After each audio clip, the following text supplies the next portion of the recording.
Mr. Rescue. Oh, I just wanna ask you one question. Now who you give the rescue? Oh, you not give him the people what they want. Then you say you give the rescue. Let me ask you, Mr. Rescue. The people say I'm like you. You say you coming to rescue your people. Oh, now why you to us? You hearing claims to even be the hero from your experience. So why you to us? Good evening and welcome. Welcome to another exciting edition of the program, Liberia First on Junior Hard Talk. Today is Wednesday, June 18th, 2025.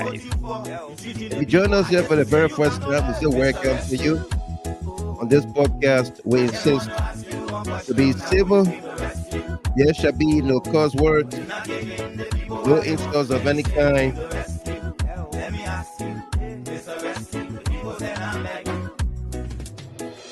You say you was going to change things, but we're not seeing changes.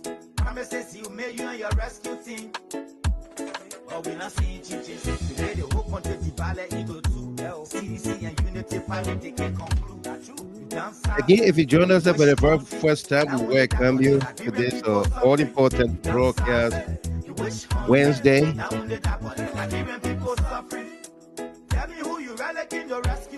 Who did you come to rescue? The music in the background is by Takun J.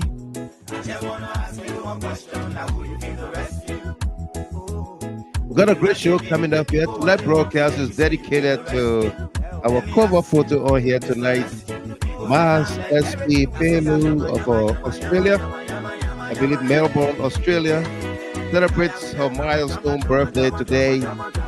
And of course, she is joined by Miss Lois N. Holman of Detroit, Southfield, Michigan, that is, Joseph Wayu of London, Eliza Glepley Groves of Philadelphia, Mana Guay Java, Minnesota, Francis T. Tengbe, and Spencer Carr of Des Moines, Iowa. And for all of you celebrating your birthdays, anniversaries, and special milestones, we say congratulations to you. This broadcast is dedicated to you as well. Invite someone, like the page, follow the page, and be my guest.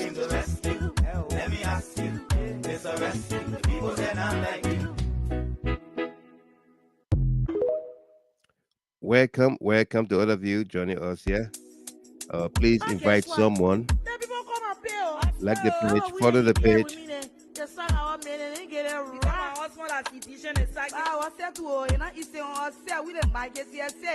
and be my guest. Okay, we've got a great show coming up here. Our lead stories on here tonight. Let's say our monologue, periscoping and digging deeper into the defense case and possible big win. Why will the prosecutors reject the appearances of Liberia Water and Sewer Corporation Director General Mo Ali, Senator Samuel Kogar, Representative James Kolleh, LMP Inspector General Gregory Coleman, NSA Director Prince C. Johnson, Justice Minister Oswald, Tweh, and all? Why would the prosecutors reject their appearance? Let's dig deeper into all of these tonight here. You know, the hot topics on here tonight: 200,000 United States dollars. Alleged Arson Suspect John Yanti says Governor Liberia seduced, coerced him, and tried to bribe him with USD $200,000 to lie on Speaker Koffa and others. But government sources denied same. However, the questions remain. Why did the government arrest him and brought him back to Liberia and didn't take him to the LMP headquarters or NSA headquarters, but placed him in an almost five-star hotel since June the 6th? Who paid the bills?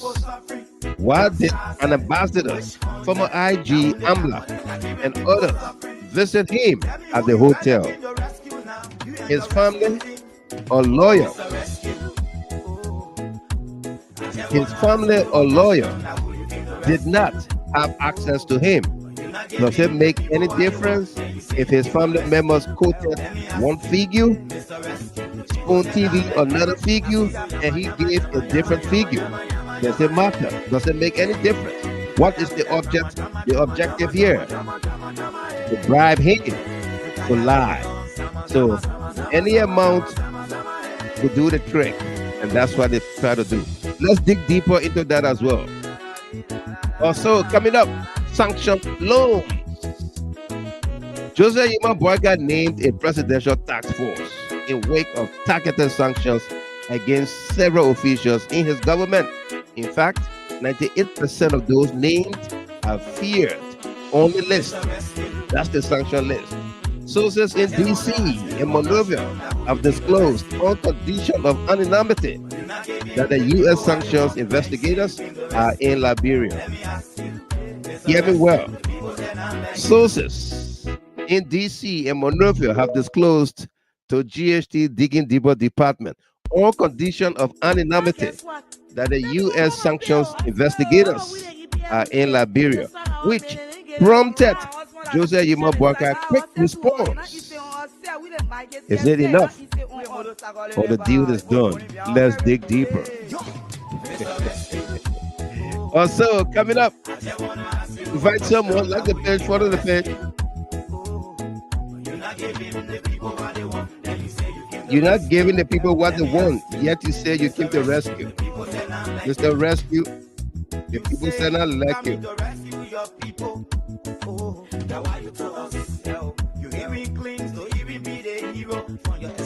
In fact, others, let them know you are watching. You don't have like the page, follow the page. No opportunity for the youth. Instead of helping for the bringing poverty on the youth. Tell me why the people vote you for. You treating the people I hate to say you got no love. Mr. Rescue. I just want to ask you one question. Now who you came to rescue? You're not giving the people what they want. You're not giving the people what they want, yet you said you came to rescue. Who did you come to rescue? You said you was going to change things, but we're not seeing changes. We're not seeing changes. Promises you made you and your rescue team, but we're not seeing changes. Today the whole country divided into two. CDC and Unity Party, they can't conclude. You dance dancing, you wish hunting. Now only that, but the Liberian people suffering. You dance dancing, you wish hunting. Liberian people suffering. Also coming up, corruption's riddle. Joseph Yuma Boyka administration. The JMB administration is riddled with a whole host of corruptions involving several officials in government, National Port Authority Director, River City Mayor, and many others are accused of stealing millions of United States dollars from government and foreign nationals alike. Let's dig deeper.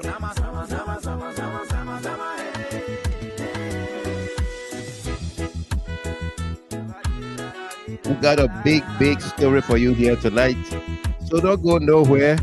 Invite someone, like the page, follow the page, and be my guest, okay? And of course, our team of analysts and panelists are standing by to join the queue momentarily. Okay? Ali Bagayogo, first in the queue tonight. Welcome to you, Ruth Budobai, Saturday Zonwe Wulule Alpha Solo Senior, Awa Tote, Maria Choco Chape. Welcome to all of you, Otaka Kahu, Be Thankful Addison, Tweh Wiles, Masa Ricks, Obidaya Tokba. Says happy birthday, Alexander Boniface Emmanuel Hayes. I was not here, but now I am. Charlene Pratt, welcome to you. Muffless to say Mariah Avi. Let's dig deeper. Ali Bagayoko, Stephen Saar from Grand Cape Mount County, Papa Disco, Soko Claire, Western Liberia. Welcome to you, Lucy Yemplu, Boyma, Zozina Johnson. Welcome. Victoria Hammer Ward, we got a great show coming up here. Welcome to all of you. Hello. Welcome there. Say hi to the old man for being there. Boston, Massachusetts. Mr. Dix, welcome to you from Broville City. Liberia, and of course, Mickey B, D. Harris from Boston. Welcome as well. No Monique Boyu. Welcome to you. Berlina Warrens and our Vice Chair, Senior Analyst Delano Tomasa. Welcome as well. Good to see all of you here tonight. We got a great show. Okay. Achi Mao. Welcome to you, Rachel Lawrence. Joelto D. Couillon. Pinta Jallo. Welcome, Doris D. Kopo Pupo. And Vanny Secor. Welcome to all of you joining us there. Henry Dubois Hill, Martin Hammer. And welcome there.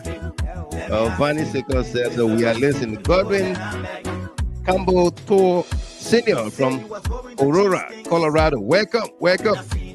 Let's get to it as we bring you lots of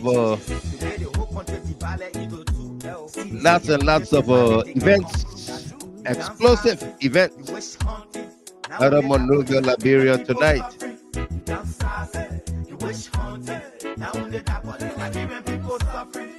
The Liberian people suffering. Who did he come to rescue? IG Amblad. Imagine you are seeing the two. Who can engage you? IG Amblad. 106, 103, 1 ambassador. I just forgot what you mean. Yeah, but almost 10 different government officials every day coming to my hotel. Last time, lost the hotel. Go to receive them. Go there last time now. So I receive them there. I need money. And since when you paying the country the sex? I should not call nobody out. No, you are not. Because they said they have investigation. He accuses people of the one happened to escape. It's a blatant lie. It's a lie coming from the belly of the devil. You get evidence, you don't get in 200,000 now. Imagine you are seeing the two. Who can engage you? IG Amblad. 106, 103, 1 ambassador. I just forgot what you mean. Yeah, but almost 10 different government officials every day coming to my hotel. Last time, lost the hotel. Go to receive them. Go there last time now. So I receive them there. I need money. And we make sure we enforce it. On this, the law is being violated, we step in and we make sure we enforce it. On December 10, 2024, the police investigation did establish that suspect Kibi Bar, alias Kabar, and Joe Nynati attempted to ignite fire on a circuit breaker panel on the second floor using gasoline. This was an act. This act was a precursor to the larger plan to destroy the entire Capitol building. The law is being violated. We step in and we make sure we enforce it. On December 10, 2024, the police investigation did establish that suspect Kibi Bar, alias Kabar, and Joe Yanti attempted to ignite fire on a circuit breaker panel on the second floor using gasoline. This was an act. This act was a precursor to the larger plan to destroy the entire Capitol building. The law is being violated. We step in and we make sure we enforce it. On December 10, 2024, the police investigation did establish that suspect Kibi Bar, alias Kabar, and Joe Yanti attempted to ignite fire on a circuit breaker panel on the second floor using gasoline. Suspect Kibi Bar, alias Kabar, and Joe Yanti attempted to ignite fire on a circuit breaker panel on the second floor using gasoline. Listen to this. Okay? Listen to this. And let me put my face near it because we are digging deeper here again. Listen to this. You just heard alleged suspect John Yanti talked about the government try so many times, using so many people to coerce him, to bribe him, to seduce him, to lie on Nynati, Koffa, and others. Here is the Inspector General telling us that on November 10th, John Yanti and another gentleman attempted to set the Capitol building on fire using gasoline on a panel box or breaker or panel breaker, using gasoline on electricity. We showed you that video on last Sunday in that marathon special broadcast. Okay? If you miss it, go back to Sunday's edition, watch that whole episode, and then you understand where we are going with this investigation. All right? We're going to go back to playing this video for you, but we just wanted to highlight and draw the parallel or the connection, correlation whatsoever with John Yanti, in his own words. Government trying or tried to bribe him with $200,000. And we'll come to that part where family said 50,000, Spoon said 100,000, and he came out to say 200,000. You heard him say many people, including former IG Amblad, another ambassador, former ambassador or ambassador, will show you his picture as well. And 103, 106 from the NSA, Deputy for Operations, you name it, a whole host of people that went in to talk to him, to coerce him, to convince him, to persuade him to accept up to $200,000 to lie. So does it make any difference how much the family said, how much Spoon said, how much he said, whether they corroborated one another? One thing is certain. There was a plot and a plan to be executed. The plot was to give him any amount of money to lie. So it doesn't matter how much anybody said. What matters here is he speaking the truth? Did the government actually attempt to bribe him? That's the question that all of us needs to answer. Okay? If you have problem with that and don't believe him, in his own words, he said he was at a hotel, a luxury hotel in Tinker's Village. Did he get there by accident? Did he return to Liberia on his own accord? We're going to dig deeper. Who is John Yanti in this whole thing? How did he get to return to Liberia? Who influenced him? Or what relations does he have in the government? Okay, let me welcome the big brother here, William Tapper Weah Jr. Hey, JR, welcome to you there. Great to have you on here again. Says, good evening, Mr. Gilmore. Good evening to you, my dear brother. Welcome. Great to have you on here tonight. And all of you that are joining us here, we say welcome to you. And he went on to say, yes, they did. And the ambassador is Ambassador Ononuga. Ambassador Ononuga, we have his picture. We're going to be showing you his picture. Yeah. Who is this ambassador? This young man was emphatic. He did not mince words. Even with riot squad police surrounded him as he was escorted to the court. It was from that moment he began to tell his story. He didn't mind how much police officers were around him, how much arms they had on their persons. He was brave to tell the Liberian people, the international community, that yes, the government, through many emissaries, decided to bribe me in a tune of $200,000, United States dollars. I refused it because I cannot lie on anybody. Okay, we're going to read your comments, so keep that coming.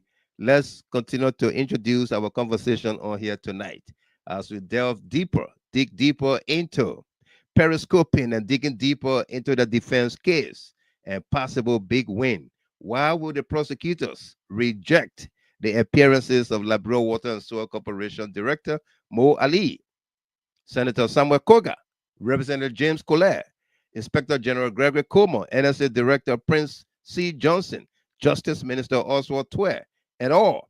And all of these people named by John Yanti. Why will the prosecutors try to reject their appearances before the Liberian people to take the witness stand and get cross-examined? Listen to the IG here talked about John Yanti and others who tried to ignite fire to the Capitol building on November 10th, 2024. The law is being violated, we step in and we make sure we enforce it. On December 10th, 2024, the police investigation did establish that suspect, Kivi Bar, alias Kabar, and John Nynati, attempted to ignite fire on a circuit breaker panel on the second floor using gasoline. This was an act. This act was a precursor to the larger plan to destroy the entire Capitol building. The law is being violated. We step in and we make sure. Listen to this first part, and then we're going to move on. The law is being violated, and we step in. Law enforcement step in to make sure there was law and order. There is order at the Capitol. We stepped in. We intervened. Law enforcement intervened. Okay? This was November 10th. The law is being violated. We step in and we make sure we enforce it.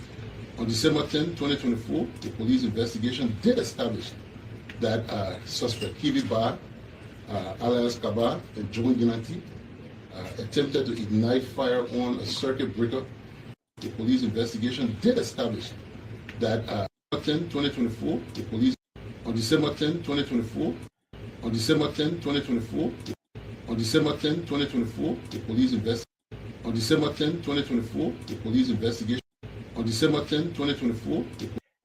I am going back on it a number of times so that you hear what the Inspector General of Police said. On December 10, 2024, John Yanti and Bar attempted to burn the Capitol. Investigation established, according to the IG, on December 10, 2024,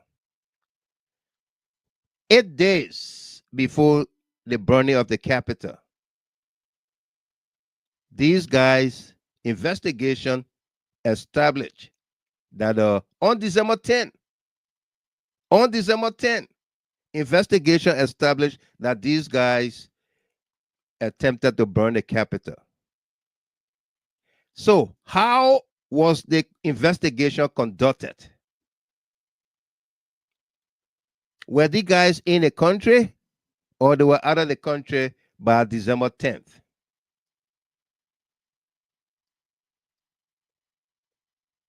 Where is the report? And if the investigation established that these guys attempted to burn the building, wasn't it the beginning of arresting them, charging them, and forwarding them to court?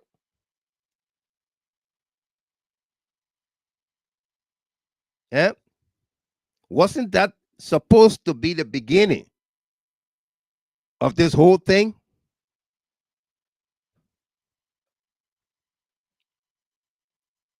Don't take my word for it.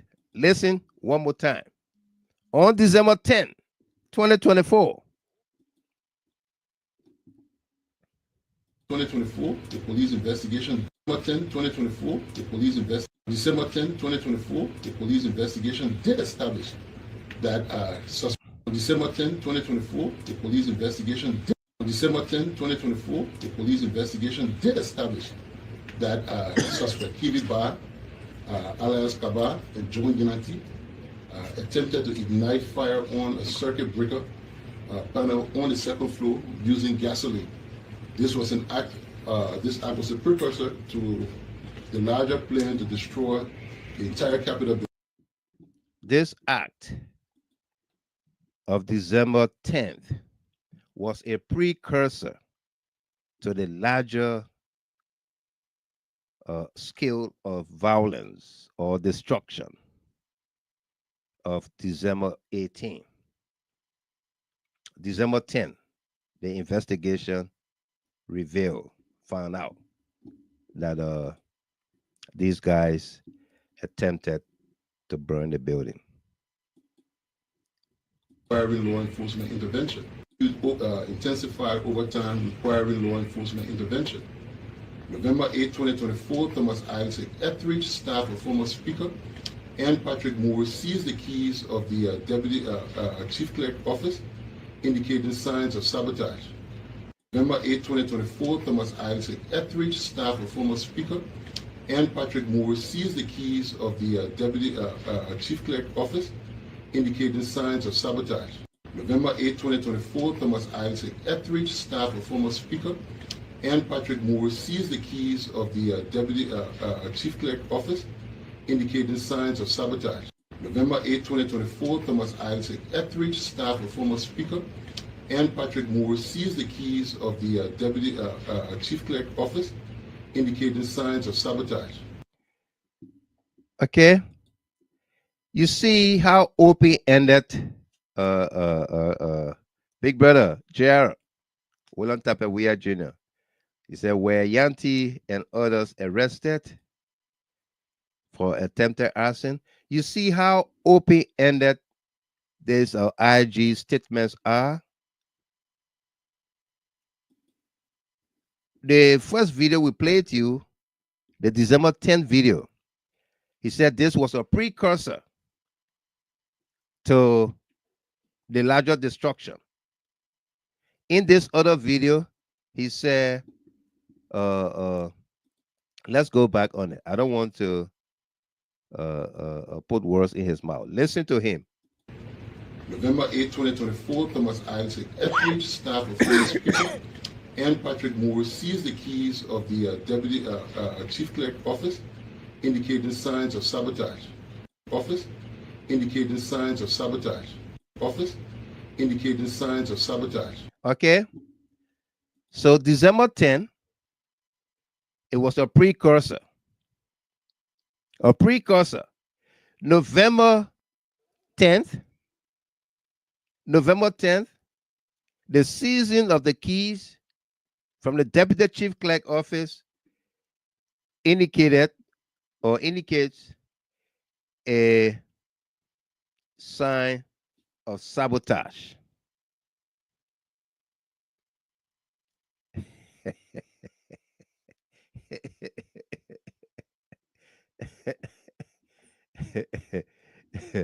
Okay, are you guys following? Yeah. A precursor to the burning of the Capitol, an indication of sabotage. And that's how many people here? November 10th, Thomas Isaac Etheridge and Patrick Moore allegedly seized the keys from the now dead and buried Deputy Chief Clerk's office. December 10, it is not Thomas Etheridge or Patrick Moore.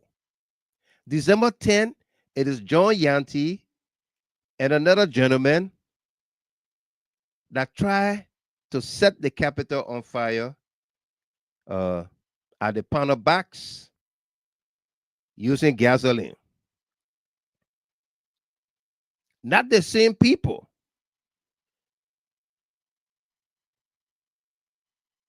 Or not the same persons.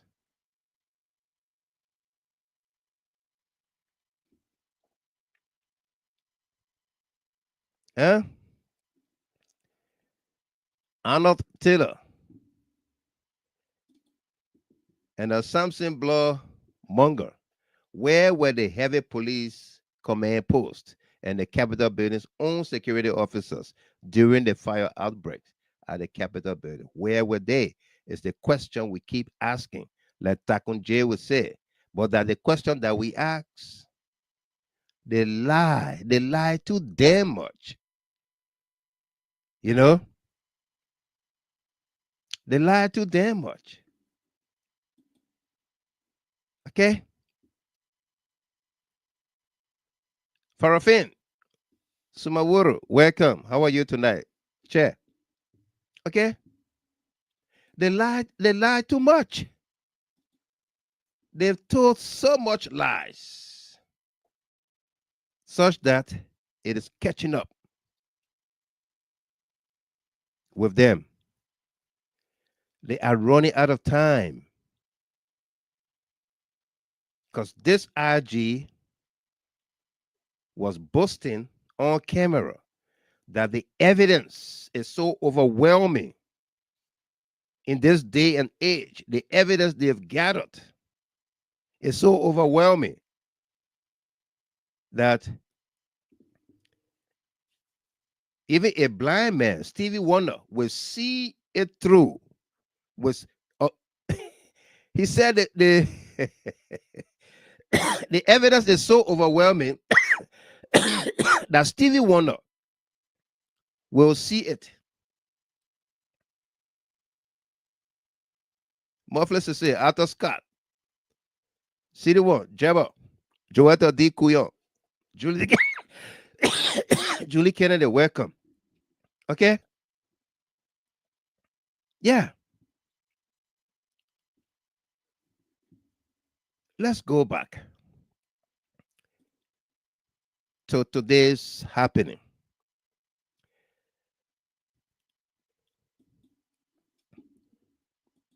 Yanti, John Yanti. If it just came on, listen to John Yanti. Listen to John Yanti. Okay? And I will show you the video of John Yanti being escorted by heavily armed police officers. But yet, he's not afraid to speak in their midst, right in the middle of heavily armed riot police officers and court sheriffs. He's able to yell and say, the government attempted to bribe me to give me $200,000 with a straight face. And I can tell you, not a bold-faced lie. With a straight face and not a bold-faced lie. Take a look, take a listen here. Imagine you are seeing Who can engage you? Matt Amblad, 106, 103, 1 ambassador, I just forgot what you mean. Yeah, but almost 10 different government officials every day coming to my hotel. Last time, also hotel, go to receive them. Go there last time now. So I receive them there. I mean, and since when you been in the country to sex? from my family. I should not call nobody out. No, you are not. Because they said they have investigation. He accuses people of the one happening to escape. It's a blatant lie. It's a lie coming from the belly of the devil. You get evidence, you don't get him 200,000 now. Imagine you are seeing today. Who can engage you? Matt Amblad, It's a blatant lie. It's a lie coming from the belly of the devil. You get evidence, you don't get him 200,000 now. It's a blatant lie. It's a lie coming from the belly of the devil. You get evidence, you don't get him 200,000 now. It's a blatant lie. It's a lie coming from the belly of the devil. You get evidence, you don't get him 200,000 now. In other you are seeing it today. Who can engage you? Matt Amblad, 106, 103, one other ambassador are there for that one you need. Yeah, but almost 10 different government officials every day coming to my hotel. Who can engage you? Matt Amblad, 106, 103, one other ambassador are there for that one you need. Yeah, but almost 10 different government officials every day coming to my hotel. Who can engage you? Matt Amblad, 106, 103, one other ambassador are there for that one you need. Yeah, but almost 10 different government officials every day coming to my hotel. Last time, Lawson Hotel, go to my recipient. Go there last time now. So my recipient. Lifestyle Luxury Hotel. Go there.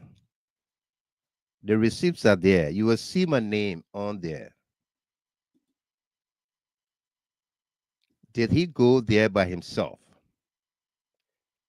and told the government, I'm here. I'm here now. Practice what you preach. Let me know. What do you think? I'm here. I'm at Lifestyle Hotel. What's the deal? Eh?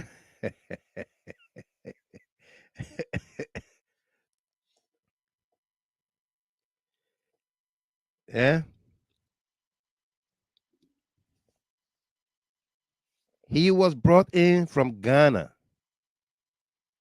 and not taken to the police headquarters, not taken to NSA, but taken to Lifestyle Luxury Hotel. And at the hotel, people began to visit him.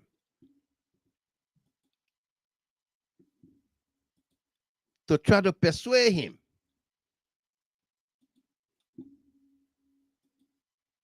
Okay? One of such person he spoke about is Ambassador Onanuga.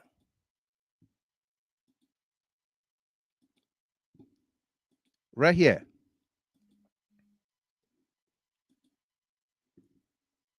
Ambassador Onanuga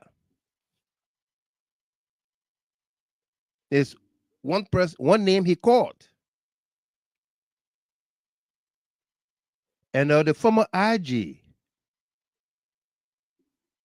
Mark Amblad,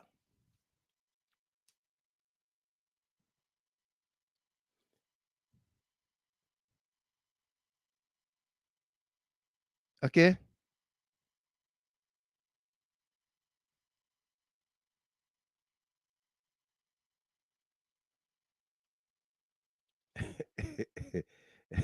Comfort Mamite, welcome. Mr. Stephen Kier, welcome. He says, let me read a comment from Mababe here, the big brother. He said, good evening, young brother.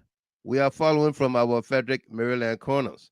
To add to the topics under discussion, the problem with the police nowadays in Liberia is the police have many leaders with no leadership. Absolutely. Yeah. And Emmanuel Bro, glaringly, the government of Liberia under Boakai doesn't have any evidence to justify its concocted case against Councillor Jonathan Fonati Koffa and some members of the Rule of Law Caucus. They don't have a case. They don't. And that's why we are asking the question, will the prosecutors honor the motions by the defense team to cross-examine the likes of Richard Nangbe Kong, Samuel Kogar, James Kolleh, Mo Ali, uh, IG Gregory Coleman, Justice Minister Oswald Tweh, NSA Director Prince C. Johnson, and all of these people named by John Yanti. Will the police, will the court, and the prosecutors allow it? Eh? Will they?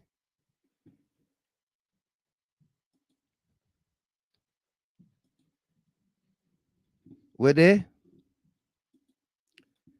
You are looking at the ambassador who visited a young man at the luxury lifestyle hotel, not at the police headquarters, not at NSA headquarters, but at the hotel. He's talking about receipt in his name.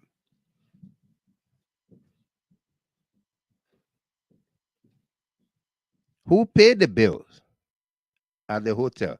You will recall during all of these episodes in trying to remove the speaker, Councillor Koffa, people were camped in the hotel, the RLJ. Monies were paid by the government to ensure Speaker Koffa was removed. So, isn't this a similar scenario? Rebecca Sale, Emmanuel Harris, Toba Wisa, Lady Dumba. See the one? Java, isn't this a similar thing? Let's bring him to the hotel. We'll talk to him.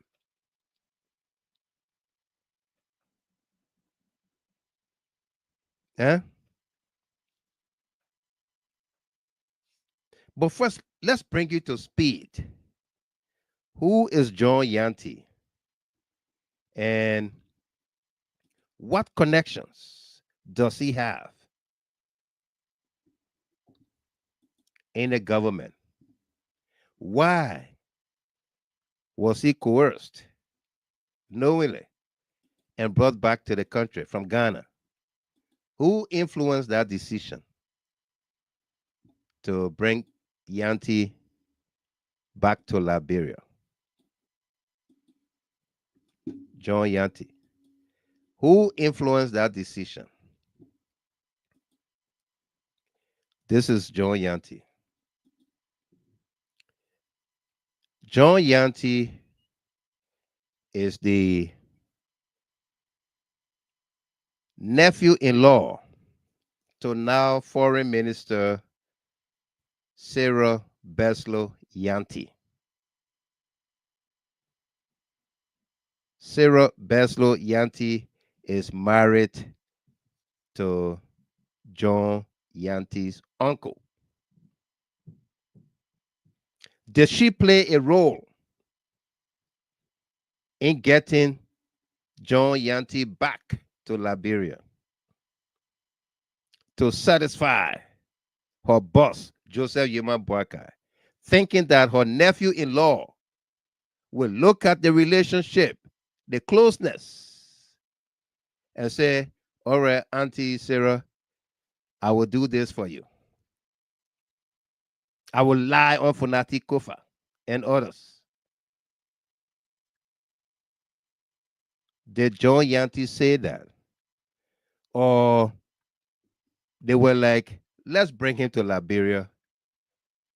And when he knows that he has no way to live in Liberia, he will concede. He will agree. So whatever it is, you don't battle him in Ghana. You bring him to Liberia. When he comes to Liberia, we'll tie him and present the options to him.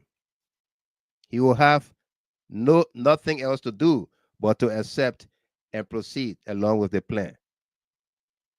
Am I making sense? William K. Sumawulu, Rebecca Sale. Eh? Emmanuel Harris, Tobasi, Christopher Walter Tobasi, Lloyd Yene, Kuda Williams, Anik Batu. Am I making sense here?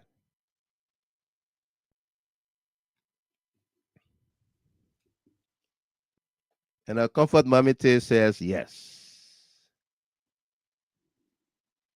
Okay, let's bring him to Monrovia when he knows that he has no way out. 50,000, 100,000, 200,000 will do the trick.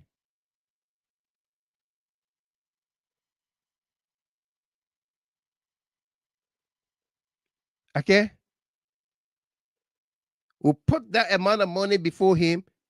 He will botch.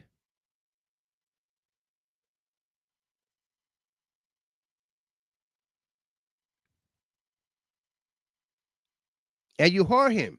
We can play this tip over and over and again. You heard him say, do you know how much money was placed before me?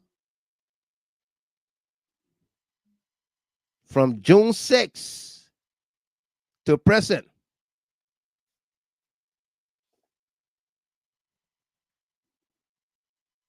Huh? William Massacre, you are definitely making a lot of sense, Mr. Gilman. No doubt. Thank you very much. Charlene Pratt. Yes, that is what they taught. And Augustine Talley, yes. Emmanuel Harris, 100%. Ruth Bodo Bine, yes, oh, you are right. Okay. Emmanuel Harris, I see a conflict of interest right here. Absolutely.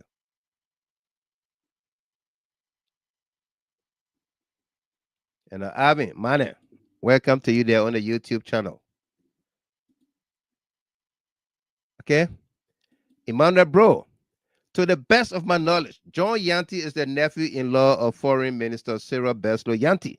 And so this whole case is a situation of Peter's oil and Peter's rice. What a sad situation. And Lydia Dumba, absolutely, no doubt. Captain Doe, yes, Mr. Gilmore, you are right. How I told it, yes. Morris A.M. Jabate, you are right, Mr. Gilman. Rebecca Sayer, oh yeah. Jerry Akwe, just getting the class. You are always right. I like that. Regardless of whatsoever, you say you are always right. I like that. That's a great student. Yeah, boy, you Zena. Greetings, Mr. Gilmore, and the entire GHT family. I'm watching and listening from Minneapolis. Yeah. Pay Patrick, or Patrick Pay, from Gumpa City, Nima County, Ganta, that is. Welcome there. Great to see you on here.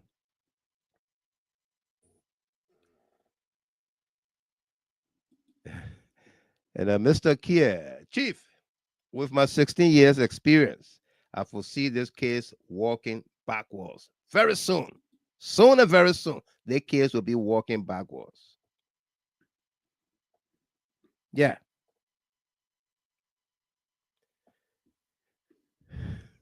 Okay. Yeah.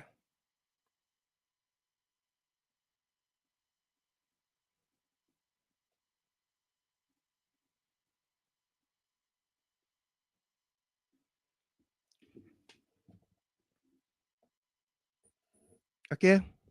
Let's play this tape one more time and we'll move to something else. We'll dig deeper into this case. Why people who are supposedly persons of interest, and let me put my face on this one, my entire face, people who are supposedly should be persons of interest, the likes of Mo Ali.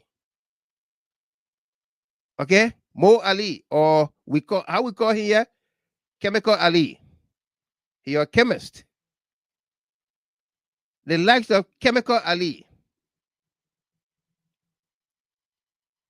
Samuel Kogar, James Kolleh, Inspector General Gregory Coleman, the Capitol Police entire detachment or security force, law enforcement who were assigned as per the IG at the Capitol on October 8th. Say October or November 8th.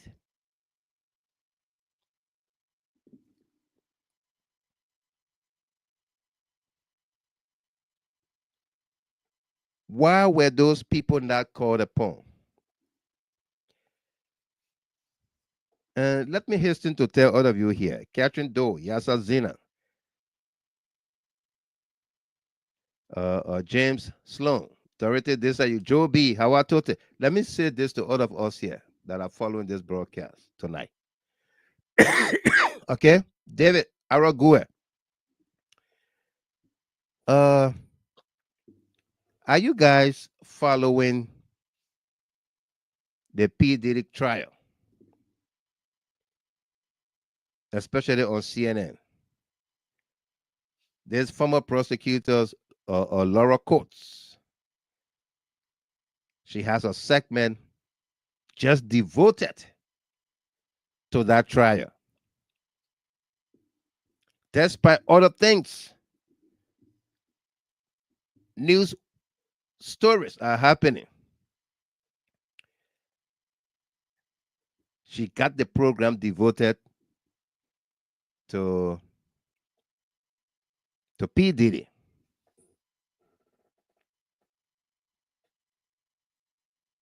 Okay? Simply because she wants to keep the public abreast of what is happening with that trial, with the witnesses, with the defendant, with the prosecution, with the judge, and everything, the jury, everybody. How was the jury looking? When this question was asked, what did they do? And blah, blah, blah. So this network, is going to devote time to this story. Okay? We're going to devote time to it. So you may see us from time to time play you videos we've played from way back. Every time you play these videos, you hear something. Every time you play these videos, you hear something else. Every time you play this video, you see something else. You hear something else. And we continue to analyze it with the current state of affairs as it relates to the videos and the country. So don't be wary or say, oh, that man got nothing to talk about. This story, this case,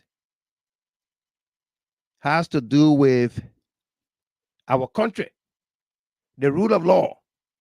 This is, I call him Speaker, because the way and manner in which he was, let's say, removed or that he resigned is similar to John Yanti's story. Okay? He was coerced, forced to resign. They didn't have the numbers.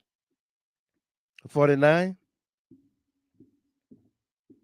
And Monique Walker wants to know what's James Kolleh's nickname. That man got plenty name. I know which one I said. Okay? James Kolleh got plenty names. But the guy said, he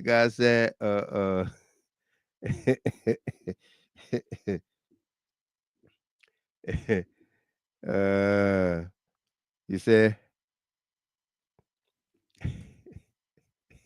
nomenclature nomenclature in the aka flubbish flubbish flubbish aka nomenclature.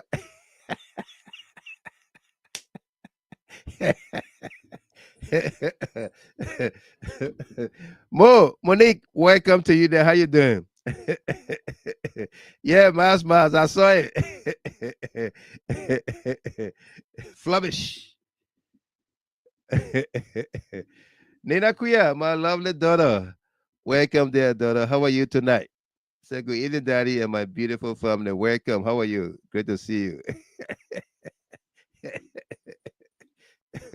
Yeah, flubbish, or whatever you may call it.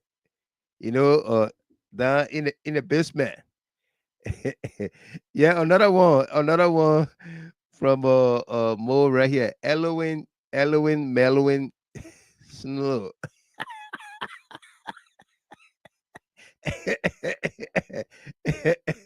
Yeah, Elwin Melwin Snow. Speaker Elwin Melwin Snow. Oh my goodness.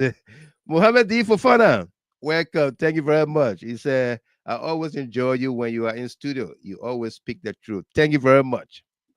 Okay. And Eric McGill, welcome to you. Bodio Sene, welcome as well. Okay. So we will play you these videos. We will analyze them.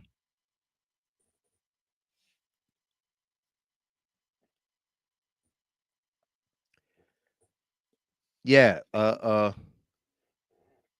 Next Folly say, while only the people from the side of the rule of law are people of interest, what becomes of the people from the majority bloc and police who were in charge of the building before it got fire? It was gutted with fire. Eh? Okay. What happened to them? You know, in law enforcement, in any investigation, when these things happen, even a death or homicide that happen in the home, you first exonerate everybody in the home from that crime before you start to look outside. Okay? That's what trained professional investigators, that's what they do. They exonerate internally all of those people on the inside or inside the home. Question them, make sure they are exonerated. Then you begin to look outside. We heard the police IG said that on October 8th, law enforcement intervened at the Capitol, and we saw law enforcement on orders of the majority bloc, whether it's the renegade speaker at the time, or it was James Kolleh who were giving instructions, or anybody from the majority bloc that were giving instructions to the police, to law enforcement. We saw law enforcement beating on members of the law and order caucus, pushing them outside of the building, lawmakers, telling them you cannot enter the building. Okay, so how on earth did these people enter the building, seize the keys from the deputy chief clerk who have long died and was horribly buried, and try to burn the Capitol using gasoline on the panel box? But it did not show us the on November 8th. They did not show us the container in which the gasoline was in. You saw on the video the police guy he was rubbing his hand on the panel box.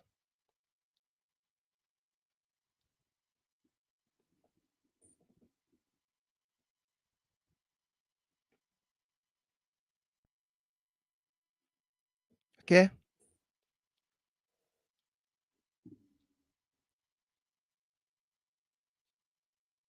All right?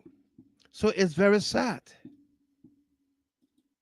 Very sad that our country is plagued with such. Okay? We asked a question about the prosecutors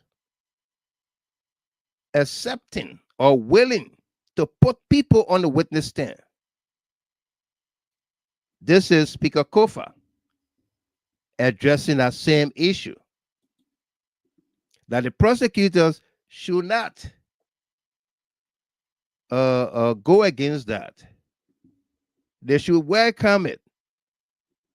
They should not argue against putting people on the witness stand. Take a look, take a listen here. The prosecution tried to avoid the fact that the police was in charge of the building at all times relevant to this conspiracy and this act. So, okay, we're going to go back to play it. But listen to it one more time. Hey, Patrick Sowa, welcome. How are you? Salome, my lovely sister, welcome. Ida Sion, welcome. Sunshine, Gosen, welcome. And Peter Kedon, welcome as well. The prosecutors or prosecution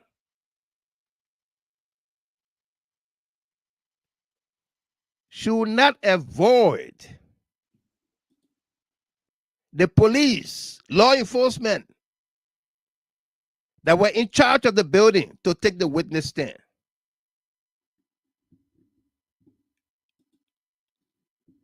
Listen one more time. the prosecution tried to avoid the fact that the police was in charge of the building at all times. The prosecution tried to avoid the fact that the police was in charge of the building at all times relevant to this conspiracy and this act. So you will be unable to avoid a trial of this matter, bringing the police in as co-conspirators, if indeed arson occurred. The second surprising thing is the state witness testified, right, that the evidence, the plastic cups and the stuff they used to transport the gasoline, they wasted the gasoline on in the building, they lighted, then they took the cups, they ran outside, and they threw them in the yard. So they say they found the evidence outside of the vicinity. That doesn't make sense, right? Finally, it's a hodgepodge of recording unrelated. Okay, there's no direct evidence of relationship to the fire. Abu Kamara, Jacob Gebi are colleagues of mine, and we will talk almost every day to matters that pertain to legislative business. During that time, also remember, the legislature was tense. Okay, the legislature was tense. So to take a recording where about the president how he said that's evidence of fire, I mean, I was truly disappointed today. The good thing is they didn't take as many bathroom breaks, but the evidence is just as good. The good thing is they didn't take as many bathroom breaks, but the evidence is just as good. The good thing is they didn't take as many bathroom breaks, but the evidence is just as good.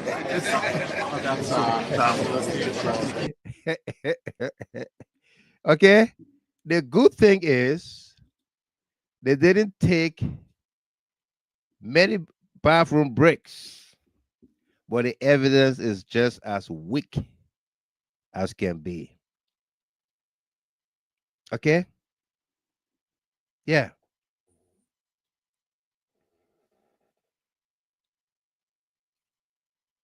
The evidence is just as weak as can be. So, where are we in this trial? The case have gone to Criminal Court C, and as Judge Roosevelt Willie. We know Roosevelt Willie, what he can and cannot do. We follow him during the Shalom Musu murder. I sat in that courtroom during the trial of the former Chief Justice, the convicted murderer, Gloria Musu Scott. 3 times I sat in that courtroom. I don't know whether Judge Willie recognized me or knew me, but I sat in that courtroom and witnessed the process 3 times when I was in Liberia. I got my notes those times that I sat in the court. And so we will be following this case and following everything related to Judge Willie and this case.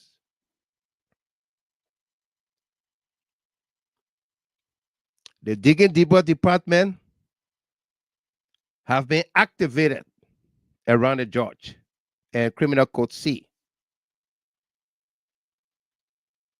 for anything unethical that will breach this trial, that will compromise this trial for selfish gains, aggrandizement. We've activated the Triple D Department at Criminal Court C and the Temple of Justice.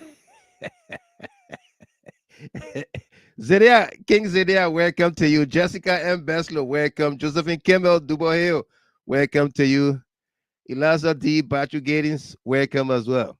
Okay? Because it is the right thing to do. People must be held accountable. We've seen how this case is playing out. The Liberian people are following very closely this case. Okay? Imagine, I was talking to somebody. And the issue of Mo Ali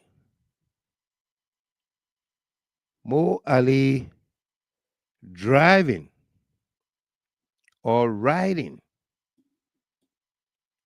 in his car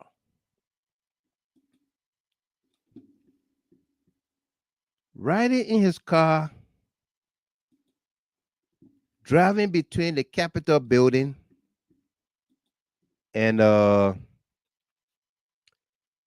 the University of Liberia, Capitol Hill campus, right there on the bypass. And is able to describe the fire, the origin of the fire, which part of the building the fire is coming from, without getting down from his car. He and another person in the car said the same exact thing. And I was talking to somebody, a professional person, and he said, Mike, this don't sound right. That person has to have information about that fire, plotting and staging the fire. If at all it was an arson, that person has to have an information to say, you're my boy Koffa office, the speaker office. Okay?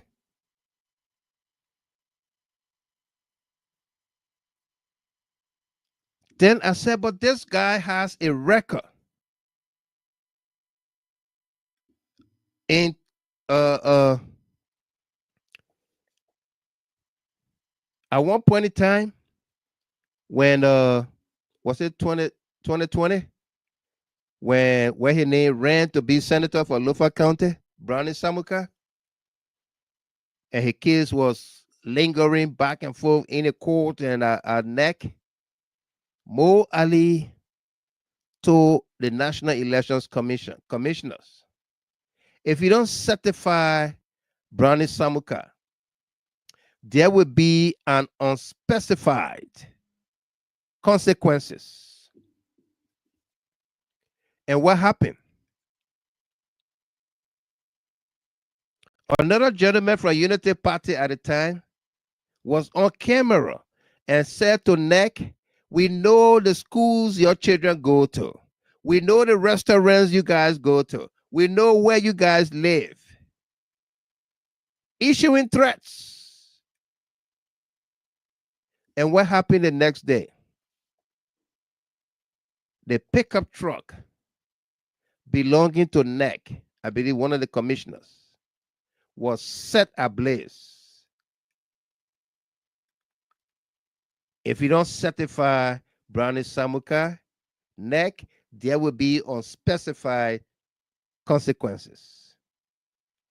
There it was, the burning of NEC pickup truck. Who did it?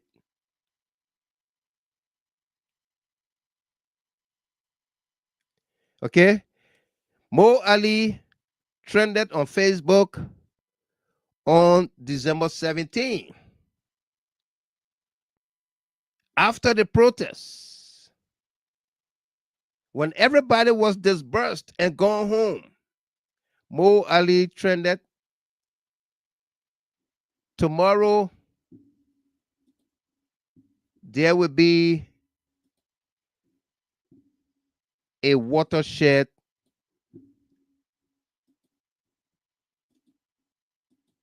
tomorrow there will be a watershed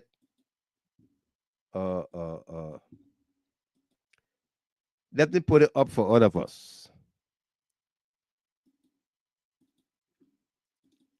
Let's do this before we play that video.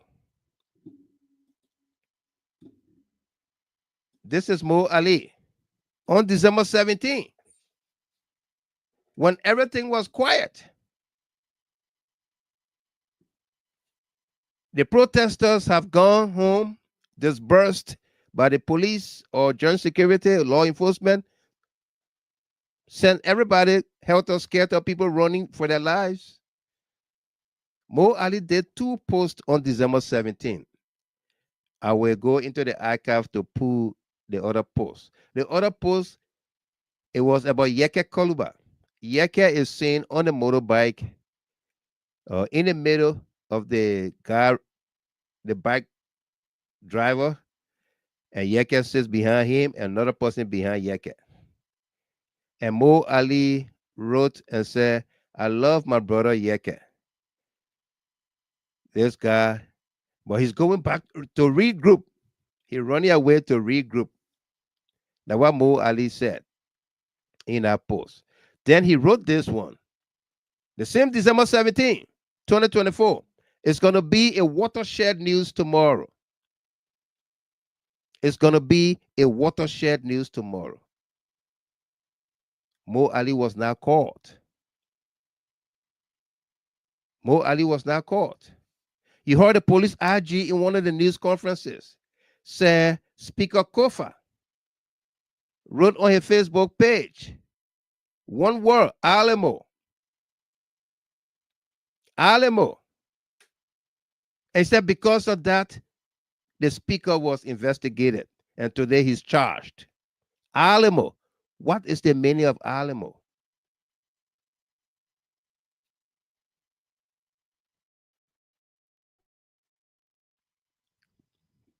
Okay?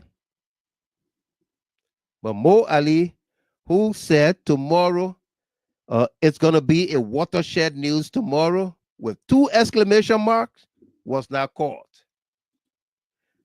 That tomorrow, when the Capitol building was on fire, Mo Ali drove past the Capitol, seated in his car, and wrote this on Facebook. On December 18th, the Liberia Water and Sewer Corporation team is collaborating well with the fire service crew. On December 18th, when the Capitol building was on fire, we showed you that video with the water trucks coming in, water and sewer trucks, white water and sewer truck. Mo Ali said the LWSC team was collaborating well with the fire service crew.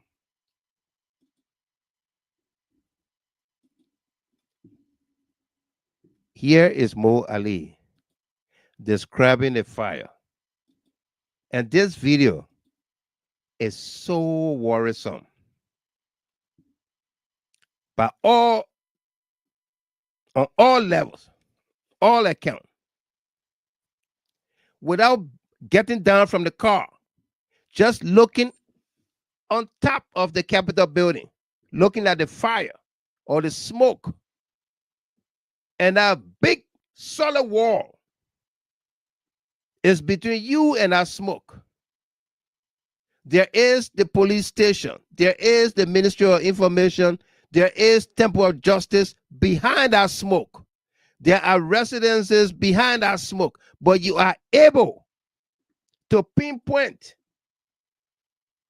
that fire is coming from Speaker Koffa's office.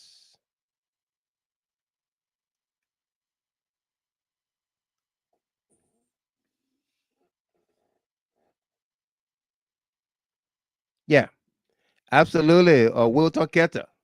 I was looking for that. He said Alamo is also the act of bravery, sacrifice, and resistance against overwhelming odds. Was that what Speaker Koffa was thinking? Because they resisted. They resisted. They behaved very brave against the powers that be. They made the sacrifices to hold on, to pursue the case through the courts and the rule of law. Was that what he was thinking about? Is that what he told investigators of the police? Why they didn't call Mo Ali? Listen to this video. Listen to this video, please.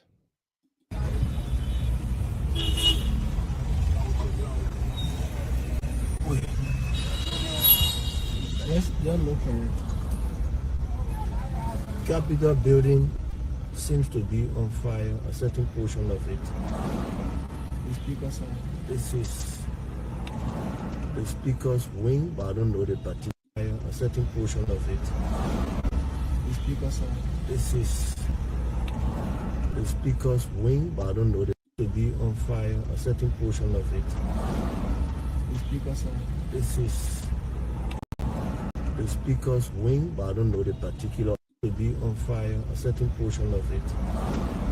The speaker, sir. This is the speaker's wing, but I don't know the particular of it. It's not close to be on fire. A certain portion of it. The speaker, sir. This is the speaker's wing, but I don't know the particular of it. To be on fire. A certain portion of it. The speaker, sir. This is the the speaker's wing, but I don't know the particular office. It's not close.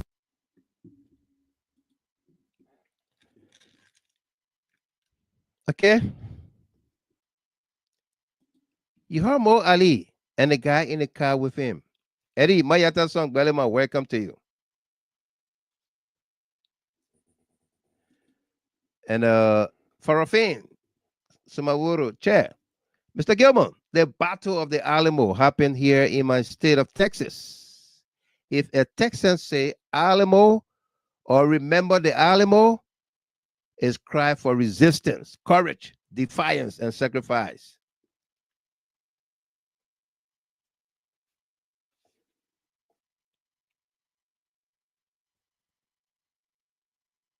Okay?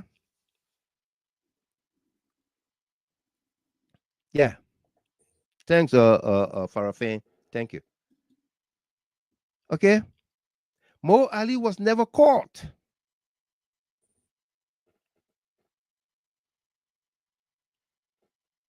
Will the defense argue motion to put Mo Ali on the witness stand for cross-examination? Will they? Why not? Why not?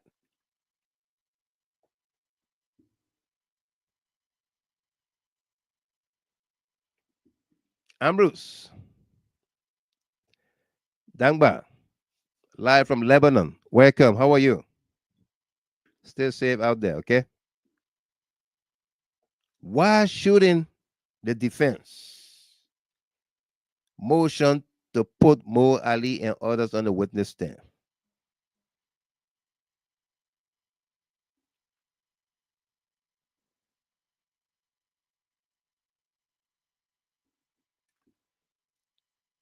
Okay? The two of them in the car are able to confirm, corroborate one another just within seconds. Whether it's the driver or his security, say the speaker side. Mo Ali pick it up right away. It's the speaker side.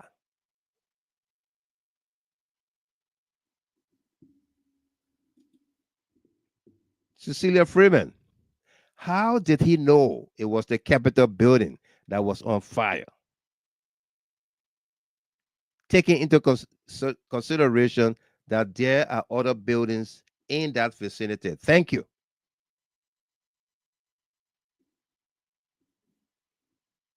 She wanted to say he was too sure that it was the Capitol building and it was the speaker office or the speaker side. Just from sitting in his car, not getting down.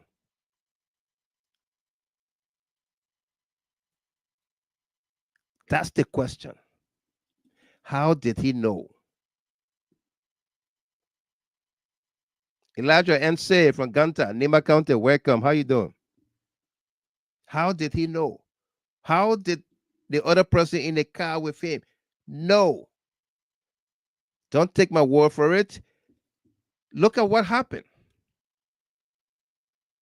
We played you a video on Sunday. You saw the fire truck coming in, right? Broad daylight. And you saw the driver on the fire truck. He's not even in uniform as a firefighter or somebody that works for the fire department. He's in ordinary clothes. The water and sewer truck that arrived on the scene on December 18, that Mo Ali was boasting about, that the water and sewer department is collaborating well with the fire department. When did they get the order to move, to go to the Capitol building? Does water and sewer keep water in the trucks for eventuality? Do they keep water in a water truck?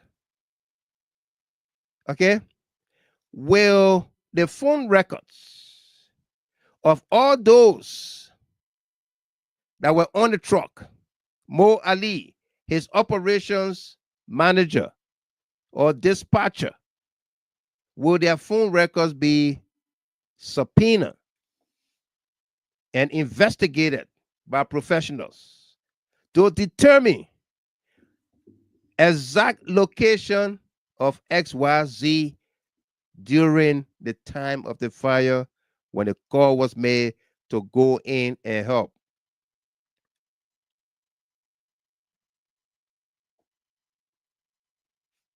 Comment ça, David? Welcome to you. How are you? She said he knew because he was there when they were planning to burn the Capitol building. Absolutely.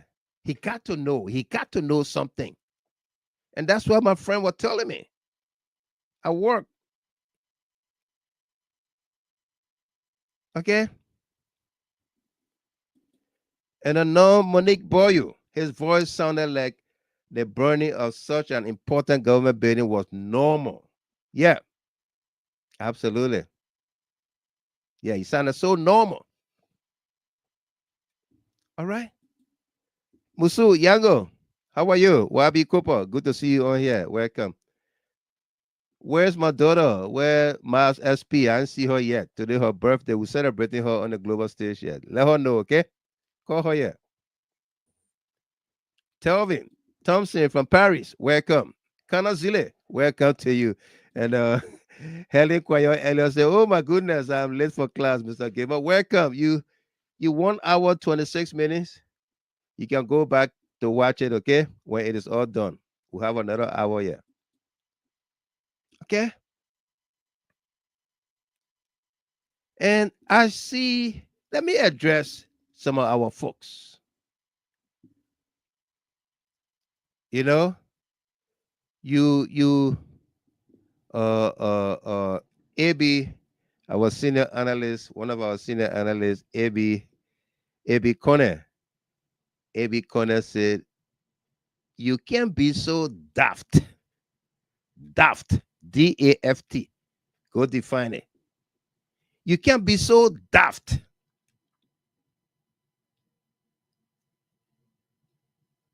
in your head, you know, that you cannot reason what we are saying here.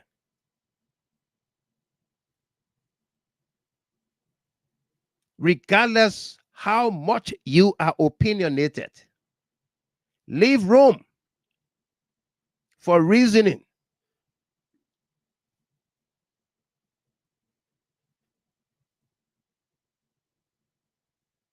Leave room. I know she's not on Facebook, but she can watch on YouTube. Just call and let her know. Leave room for reasoning. Okay?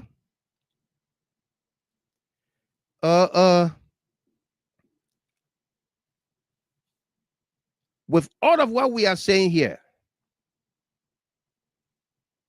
okay, are you trying to tell us that what we are saying here don't make sense? That there was no Capitol Police in the building the night of the fire, or even before that, after we played you a video that's showing the police inspector general saying that they intervened, law enforcement intervened on November 8th at the Capitol. On November 8th, due to the tension, the escalation, law enforcement intervened. They took siege of the building.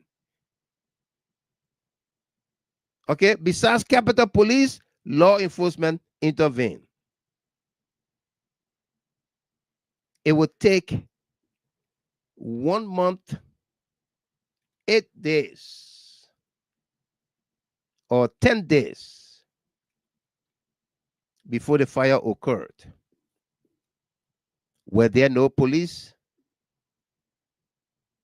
Were there no security? was the Capitol Police. Do they work on the one shift?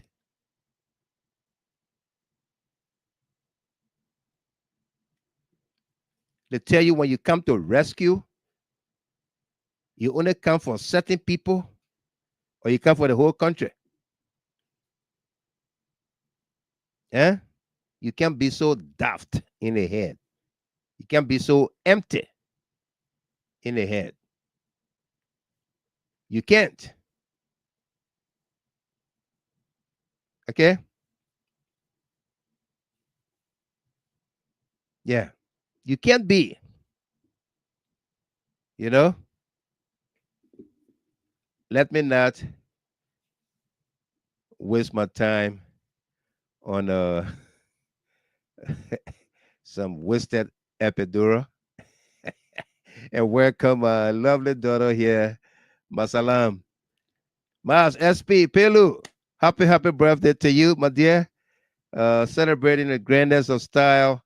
Enjoy your day. We are here celebrating with you, okay? Yeah. We are celebrating with you. Enjoy. Stay safe out there and do whatever you can that pleases you. It's your birthday. Okay? You have it from me here and the crewman.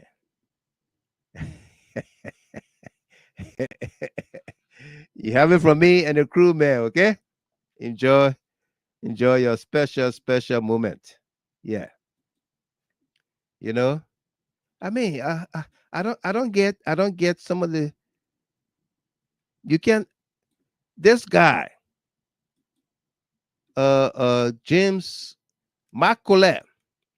Kolleh is James Kolleh's older brother. And he follows this podcast. Okay?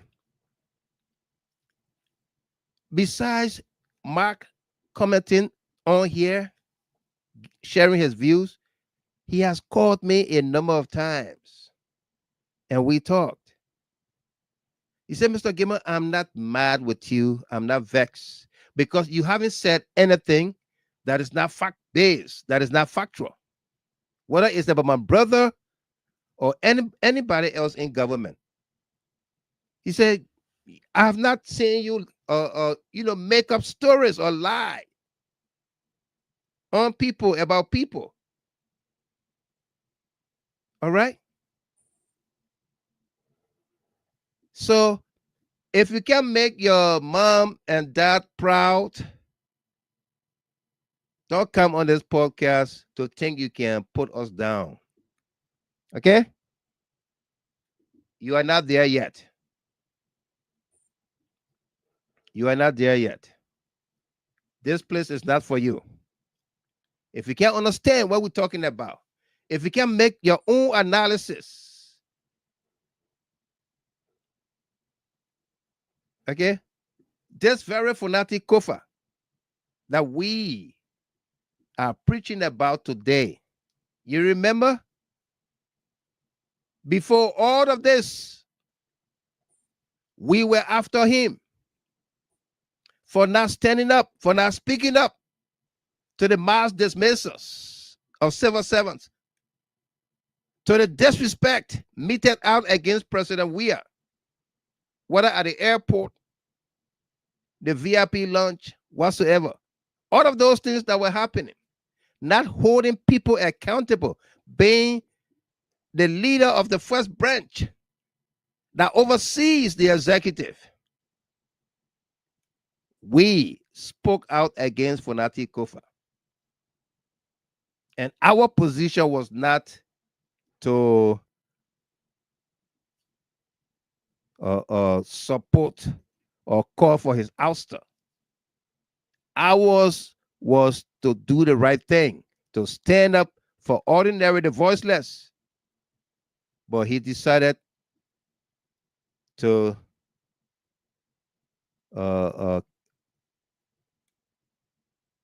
be with Joseph Boakai, thinking a cooperation with Boakai would have done the trick, would have done well for the Liberian people, because we all want to see the good of the order. Okay? So we spoke against him. Today, we are speaking on his behalf. Imagine that.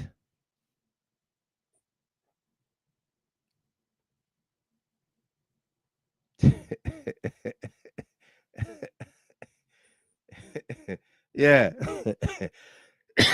Stephen Kier, he said this place is not for children. It's not children's place. Absolutely not. All right? Yeah. Ma Helena M. Brown, welcome there.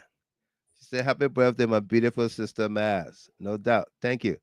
And Helen Quayon Elliott. They will get their pay one day, one by one. Absolutely. Yep. And Mohammed D. Fofana, the police who were in charge need to be investigated by the court. Thank you. All right. Yeah. How? Where in the world can you factor this in? That a crime of such magnitude happened, and you look on the outside. Everybody who were on the inside, who were in the building, nobody investigated, nobody interrogated. You are bringing people, trying to coerce them, seduce them, torture them, sodomize them, and wanting to pay them hundreds of thousands of United States dollars just to make your case right. You know, Richard Nangbekun said it. The reasons why we remove Funati Koffa at all costs, because he's from the opposition. We don't want an opposition to be the speaker. So we did everything to remove him. You don't understand that? You don't understand that? Eh? So who has a motive here?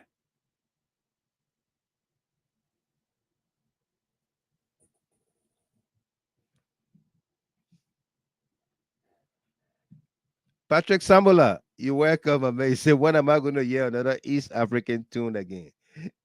Very soon. Maybe tonight. Okay? Yeah. Look around us. Look around you. The level of corruption in this government. Whether it is the National Port Authority, Managing Director,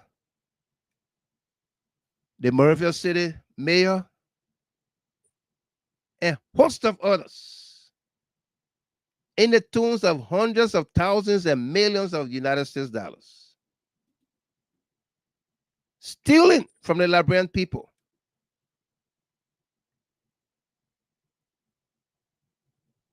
Stealing from the Liberian people on a daily basis. Okay? Mas, SP, Pelu. I just look at your face and you just looking at me and say, hey, Daddy, why you talking? You talking too much tonight. now the face you giving me right now, Mas. But enjoy your birthday, okay? Yeah. I'm looking at you, looking at me, all right? I'm watching you, watching me. Yeah. Okay? What did Joseph Boakai say about corruption? For those of you who want to steal, go ahead, steal, but use the money here in Liberia on the people. Go ahead, steal all you want. You have the green light. After all, we are the Green Party. Unity Party is the Green Party. You have the green light to steal, but use the money in Liberia. Here.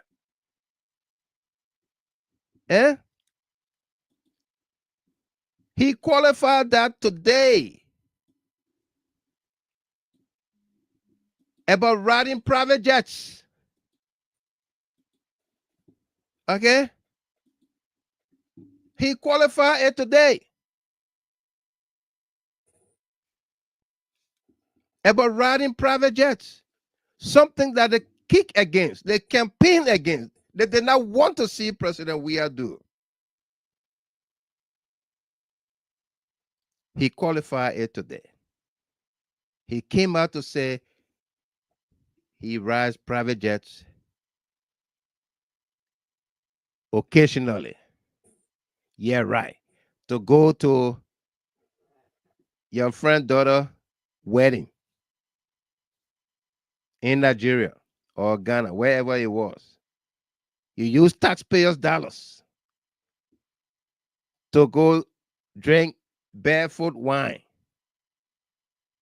A hand swinging man who had nothing, swinging hands, is getting on a multi-million-dollar airplane, private jet, to go drink barefoot wine.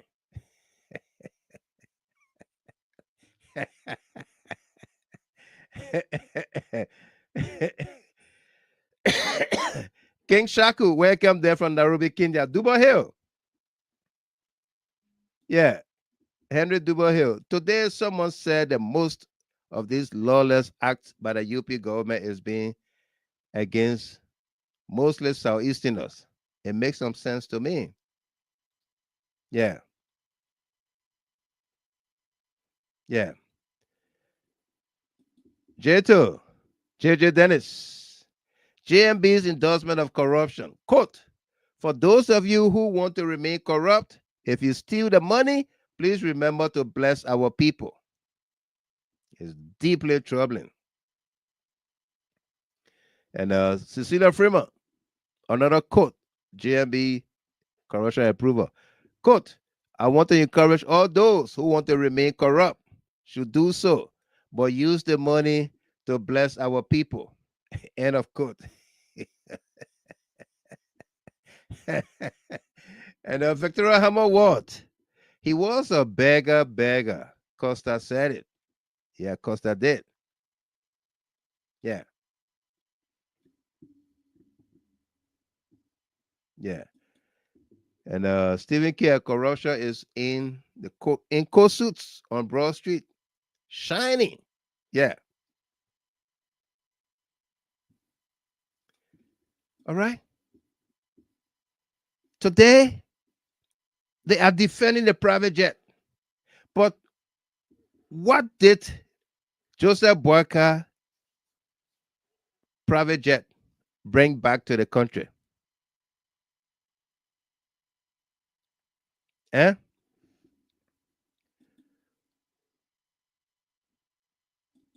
What did Joseph Boyka private jet bring back to the country?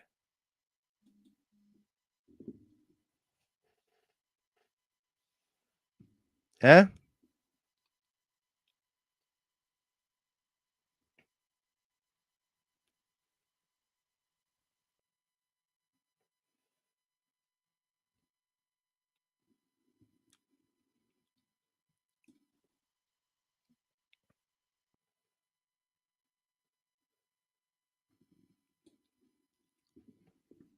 Okay. And Lee Tayo, for once I call your name, right? Tonight. You said it's a pity about the building being burned down by criminals who call themselves lawmakers. And that's a fact. The likes of Samuel Kogar, James Kolleh, who were on the grounds that night of the fire, are the criminals lawmakers. The people who were distributing thousands of dollars to remove Speaker Koffa are the criminals that you are talking about. You are right about that one. I'm with you on that one.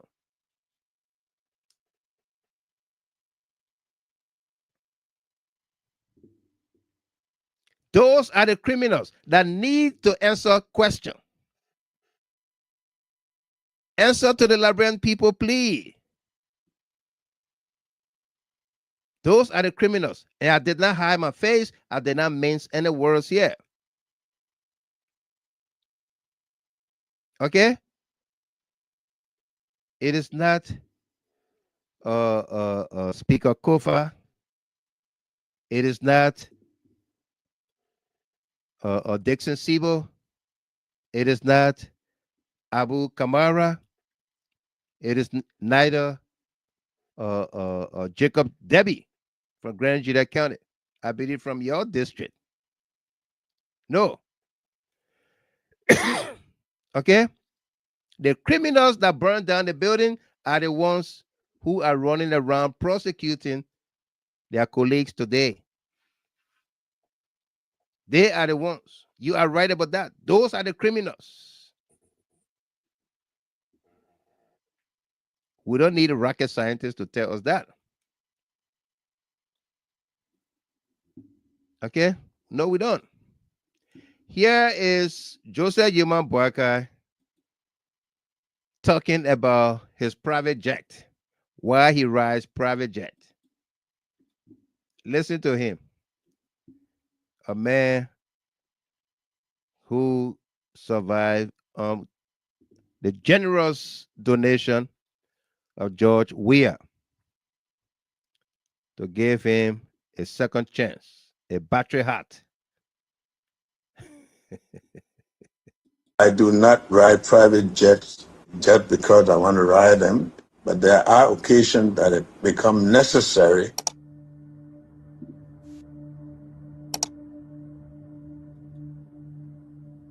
I can assure you that you are not here to misuse resources for any purpose.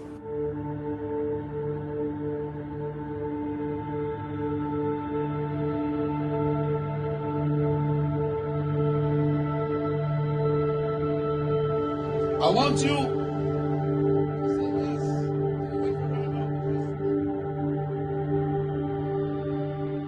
Do African leaders like yourself have an idea of lived experiences of the common man or woman?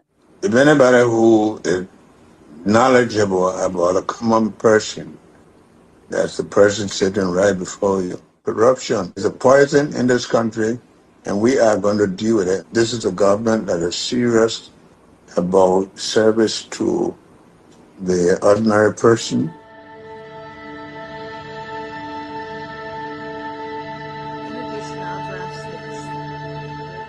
We still do have a very strong relation with the United States. We believe that Liberia first. We think as Liberians and what is best for our country. Do not ride private jets just because I want to ride them, but there are occasions that it becomes necessary. Do not ride private jets just because I want to ride them, but there are occasions that it becomes necessary. Do not ride private jets just because I want to ride them, but there are occasions that it becomes necessary.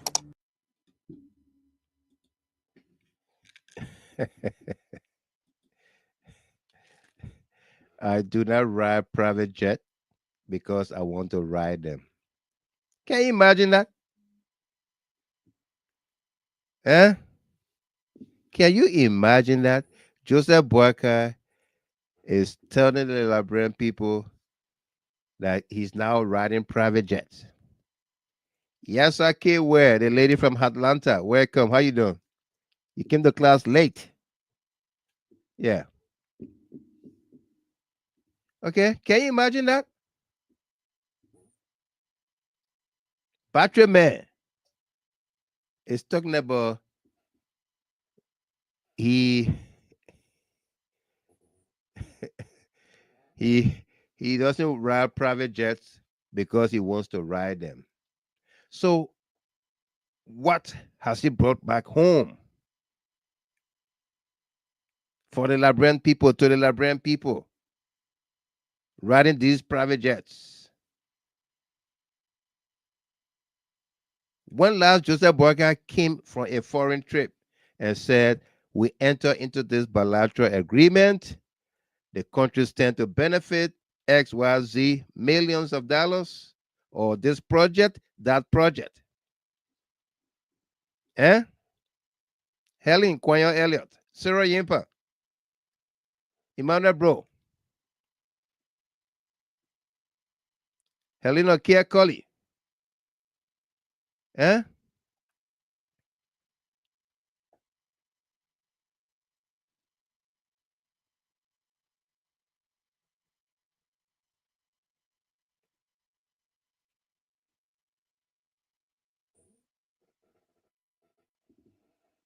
Eh?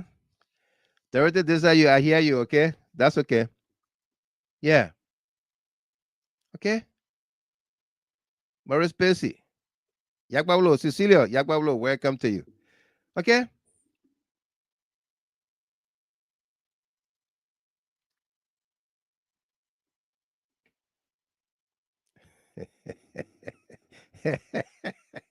Jerry Akwe, let me put your comment up.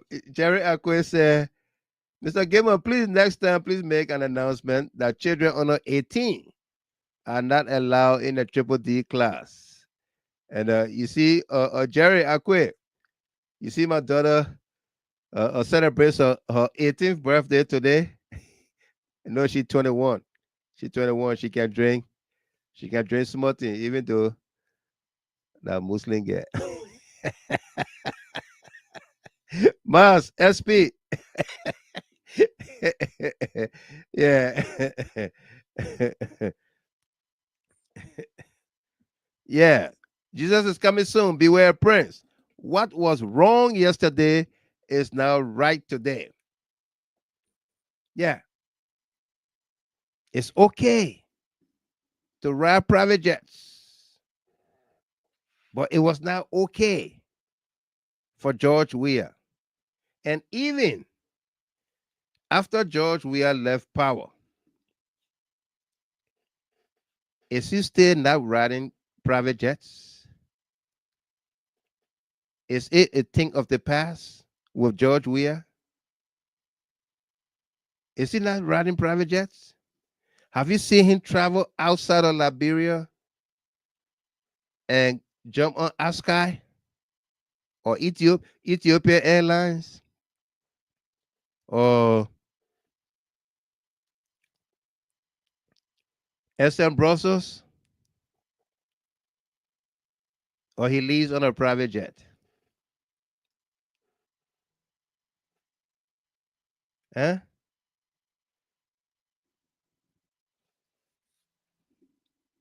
Okay. Very sad, Tennessee. Very sad. Say it's very sad. Joseph Boyka made over 15 trips since he took power, and every trip was a private jet. Let Boyka tell us which trip required private jet, which one, and what did he bring back home? What did he bring back home? That's the question. Since they were not ordinary trips, what did he bring back home?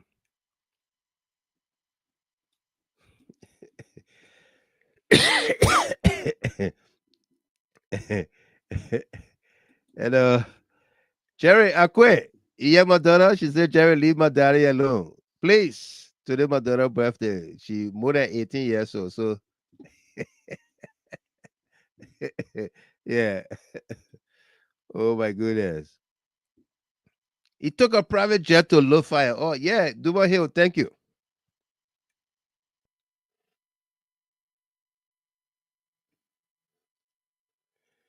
Thank you, Sylvester Bajulo. That's where I wanted to go with this. The VP is in China on a private plane with a bunch of people just to scout for yellow machines. This is a waste of money. And you know what, Sylvester Bajulo? Didn't Joseph Boyka tell us that the yellow machine was a gentleman agreement and a gift to the Liberian people? Didn't Joseph Boyka say that to the Liberian people? King Shaku on the YouTube channel, welcome. So how are they now going to China to look for yellow machine? Is it a cover up? Is it a cover up?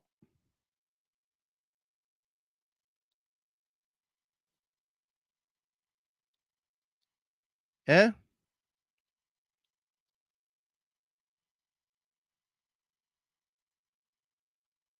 Is it a cover up by this government to squander the Liberian people money or to distribute the money, like the cash reloaded for distribution?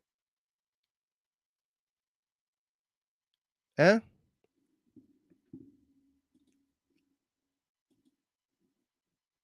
Is it a cover up?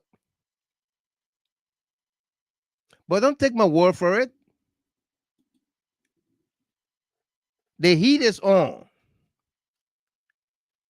the government, in the government.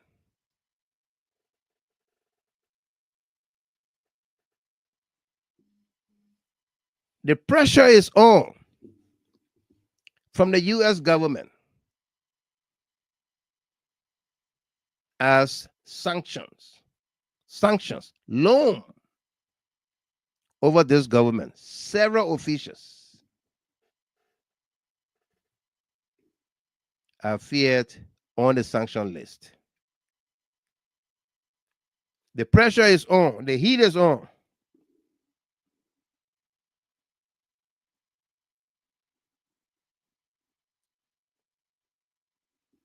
Okay? Joseph Boakai today named, according to him, a task force.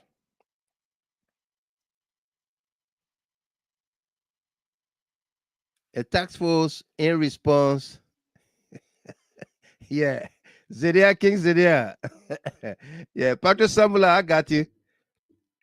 Today he named a task force, said to peruse the demands or whatsoever of the United States government. And he named a number of people or positions or officials, not by name, but by institution. The Ministry of Foreign Affairs, the Ministry of Justice, the Ministry of Health, the Ministry of State for Presidential Affairs, the Liberia National Police, Office of the National Security Advisor, and National Security Agency.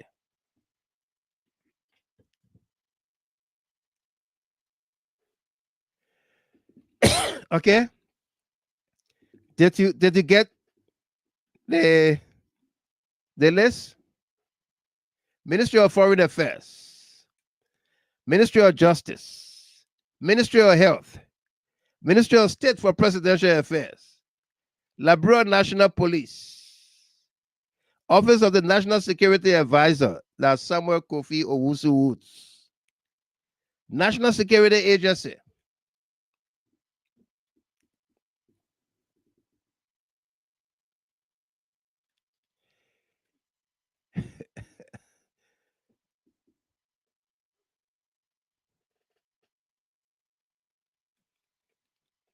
Okay? All of these people or these offices listed in this press statement by the executive mansion, I can tell you with emphasis, 98% are on the list for sanction. Okay?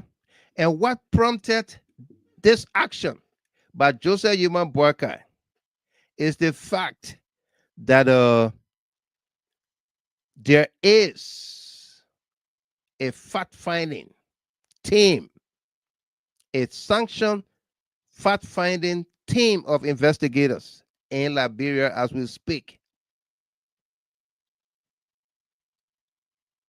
Okay? They are in Liberia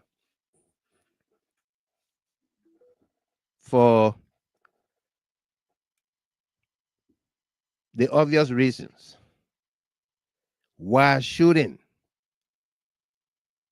the American government impose sanctions on a number of people in the Boakai administration. It is not just travel ban. But even if they impose travel ban, what would have led to that is the level of corruption, the level of the total disregard for the rule of law. Okay? The tenets of democracy. All of those things that play out during the Speaker Koffa's removal and all of that, the neglect by Joseph Boakai from the Supreme Court, the rulings of the Supreme Court, all of those things. Okay?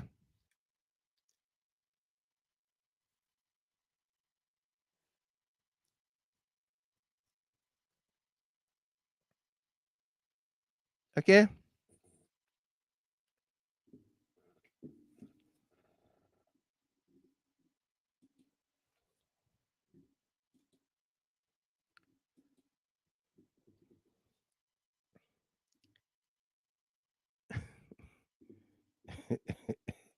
You know,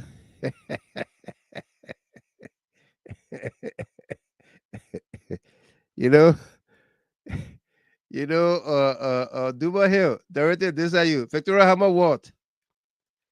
You know how Sheikh Sila, Saros, Lakbele, Gogbo, Priscilla Carr, Linda Morris, Charles Jobo, Ambrose, Pana, Avros. You know how back there in the day, there used to be a commercial on TV from LEC. So, oh, you're having party yet? They say, yeah, oh, we get party yet. People dancing and eating and having fun. So, oh, you're having party yet? They say, yeah. Somebody LEC man in the lepo, he cutting the wire.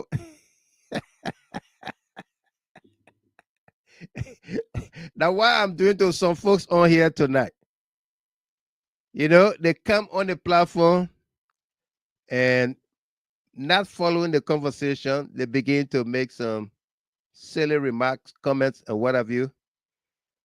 And then we just cut them off. Yeah, no notice. We just cut them off. And then you'll be looking at your phone, and then everything just go off. Yeah, everything just go off. Yeah, that's why I'm doing to some of them on here tonight. If you don't want to learn, okay, you don't want to learn and about your own country, we can't force you. Yeah, we can't force you. But you will not be here. Be thankful, Addison. Yeah. Favor L. Morris. James May Panto. Welcome to you, Masalan. Laughing. I'm giving you your birthday treat, Masalan. All right, daughter? Matilda Stevens. Now, Matilda Stevens is one of those persons who can give that instruction too. She and Dorothy desire you. Mr. Gilmore, you got to let these people go. Don't keep them here. We are talking about what is happening in our country. Those folks that are in a country. I told you, let me fast forward, and then we're going to open up the lines for your phone calls. Yeah, she says, seriously, I'm laughing my head off. Absolutely. I told you on Sunday that we had a yeah, Martha Hammer. Say LEC used to have a song, LEC pay your bills. Yeah, if you don't pay your bill, they will come cut your wire. Then America, where you don't see the people come to your house, but the computer will turn your light off. Yeah, The computer will turn your light off. Yeah.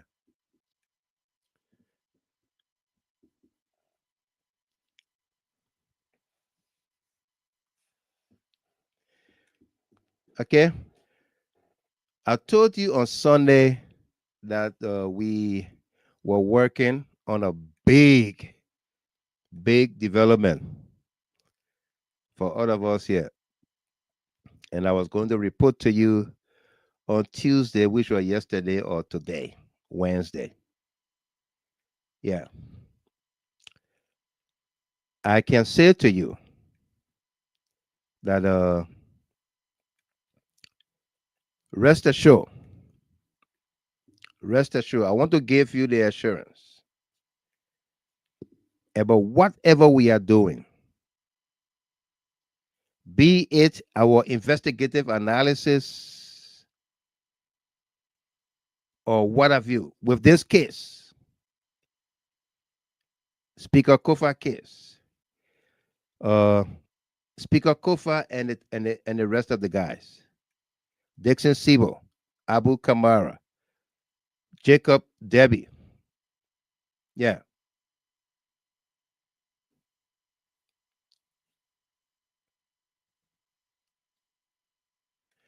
Okay.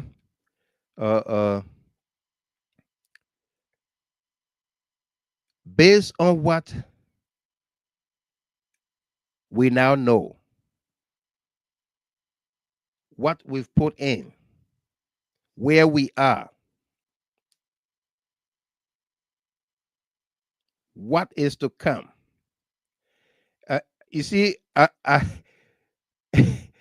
because we are about 60% to where we want to be. We are 60% done, and we are 40% to go. And that balance 40% may be done in the coming days. Okay? And you will get the whole thing. We'll come back here to tell you. But some of what we have been working on is what we just told you about.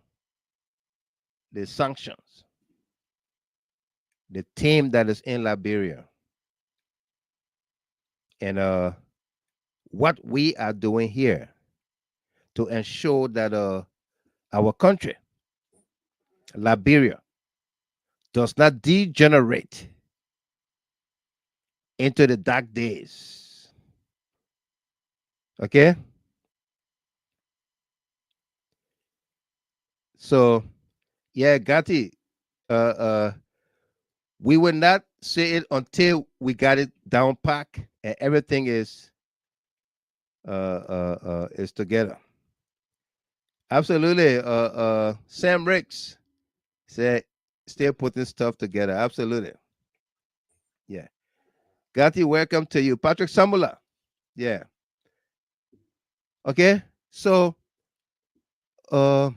we can assure you that this thing is going to play out and bust wide open in the faces of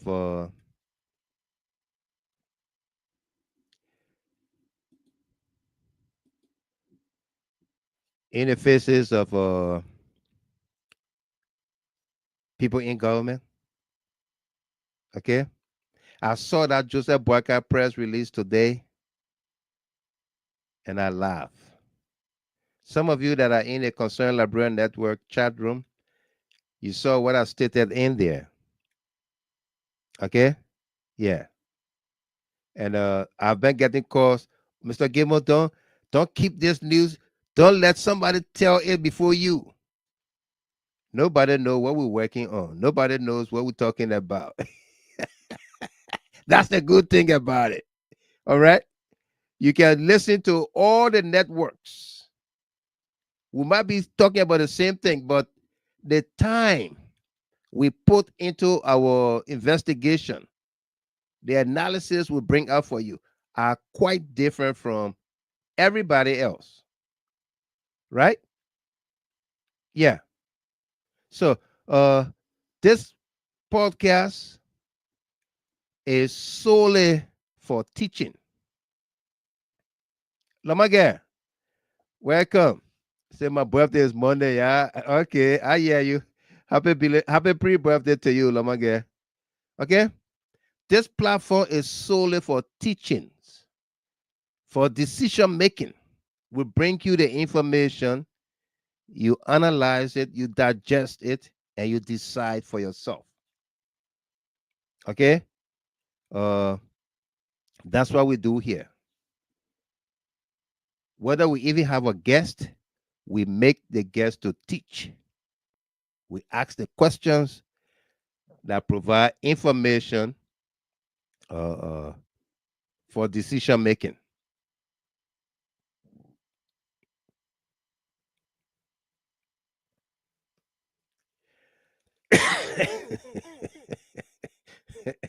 Lawson Zilly, welcome to you.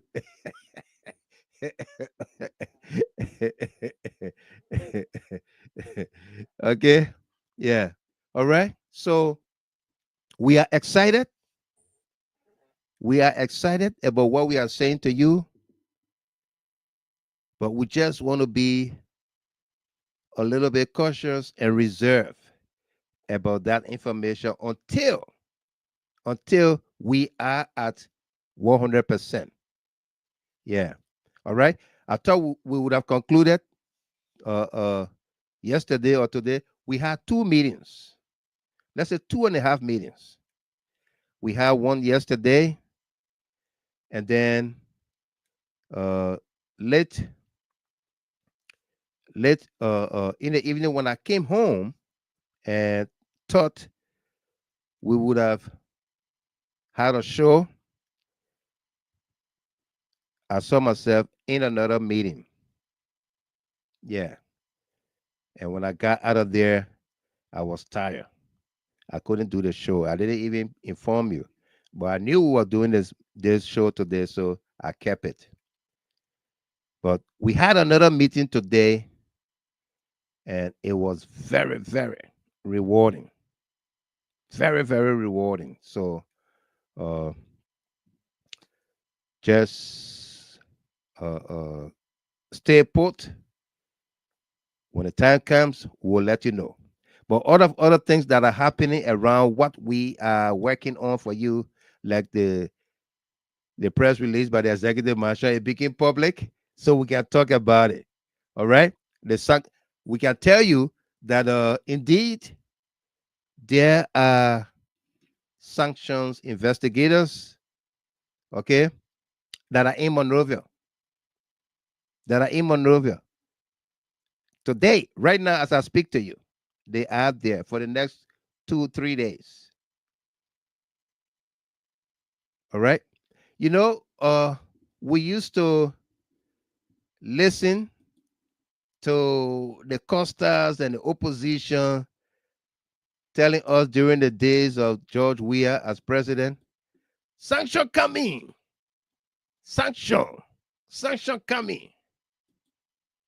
And we were the ones that used to deny it and say, don't listen to him. It's not going to work. It's not going to happen. We used to deny it. Now it's the other way around, right? We are saying that sanction is coming. And the guys who were running with sanction coming yesterday are the ones who are saying, move from here, no sanction.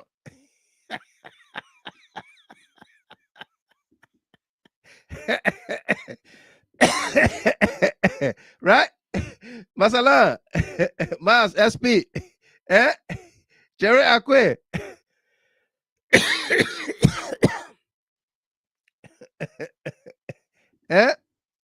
The guys who were running with sanction coming, and we were denying it. No sanction, sanction coming, no sanction coming, no sanction coming, no sanction. Today, are the guys who are saying no sanction, and we are saying sanction coming. The table have turned. Yeah, Mas. The table have turned. All right? And they don't want to accept it. You see? If you came to rescue the people and nobody like you, you lie to them, nothing happening, social corruption, you know, that's what happens. Yeah. Yeah, Josephus, man, they are all coming. They're coming now. That one is coming now. They are all coming umpa. And you understand? Our lines are open. You can call us here, 313-957-9702, 313-957-9702, WhatsApp and direct. Let's have your say. All right? But rest assured, this case with Nynati, Koffa, and others, we're going to be at it until. Hey, Joanna. Joanna Zulu. How you doing, Small says? She said, hi, Mr. Gilman, and happy birthday, Mas. No doubt. Welcome to you there. You can make me laugh, you get. Yeah. You made me laugh a lot, Joanna. You and your mommy those stories. Mas SP Pelu. Yeah, Daddy. Happy birthday to you. Happy birthday to you. Happy birthday to you, dear. Happy birthday to you. To me. Pepe. Yeah. Thank you so much, Daddy. Thank you. I appreciate you. You're welcome. I appreciate everybody. I appreciate the whole show, my family, the CNN family, right? The GHT family. I thank you all very, very much. I don't know what to say. I'm not on Facebook, but the love is too much, Mr. Gaiman. The love is too much. Absolutely. And yeah, thank you for everything, Mr. Gaiman. Thank you for the love, the care, the support, and what you're doing for our community. You know, Mr. Gaiman. Yeah. Bwakai. Bwakai's trying to justify why he's riding private jets. Private jet. When President we were riding private jet, what did he say? What were they saying? They all may have ride private jet just from Morovia to Lofa County. If President we ever sat in private jet in Liberia to another county? No. And he came to justify, and he stood in that Lofa County telling people to steal and give it to people in Liberia. Yeah. Isn't the old man supposed to get sense and be smart, and he's the one that was supposed to learn from? Absolutely. But sorry for the language, he's dumb. He's old and senseless. He's not smart. Heaven Sent got a new song. He said, some people with gray hair. wait, yeah, you not listen to it? No, I listen to it, yo. Send it to me. You said don't take advice from some people with gray hair. Gray hair. Yeah. Yeah, the old man is just shameless. Very. Look at him stealing and justifying that. Well, all the stealing are going on in our country, you have nothing to say. Our people suffering, market women suffering, and then his team, the gangs behind him stealing. They're stealing. And Lee Tyler want to say what? That the real answer you gave me over there, the real criminals are parading free in the community. We had Stan Kogar that slept at that house that day. We had Kolleh that took the chairs from in that house. Yeah. The police that were there, the security that were there, none of them have been called for questioning, for interview. And he come and sit here. Someone would say that they are the educated fool, they get angry, so we insult them. Come Common sense is no longer there with them. Just how you call it, lead tire. Common sense, he doesn't have it. He will say, I insult him. I'm not insulting him, I'm just telling him. Yeah. You sit down to analyze yourself. Look at what happened in that place. They brought their own fire investigator from America and investigate that fire. What were the findings? Was there anything was astronaut in that place? In the findings? No. Yeah, they're bringing people talking about Arsenal. They went all the way to Ghana and got somebody from there to come arrest that person and brought them. Talk about their witness. Is that how you get your witness? And then you put a person on a duress. Yeah. Paying them. Put them in the hotel. Putting words in their mouth. And the person tell you, say, I will die. I can't do it. Then they stay there holding all these things. Yeah. Somebody said it today on AB show. They are targeting the Southeast, and I've looked at it, it's true. They see trouble in Lofa in 1980 to 1990 until we went for 14 years. What that old man looking for? Jen McBorough and another person just texted me and said the quote from Heaven Sent Music says, "Stupid people can grow old."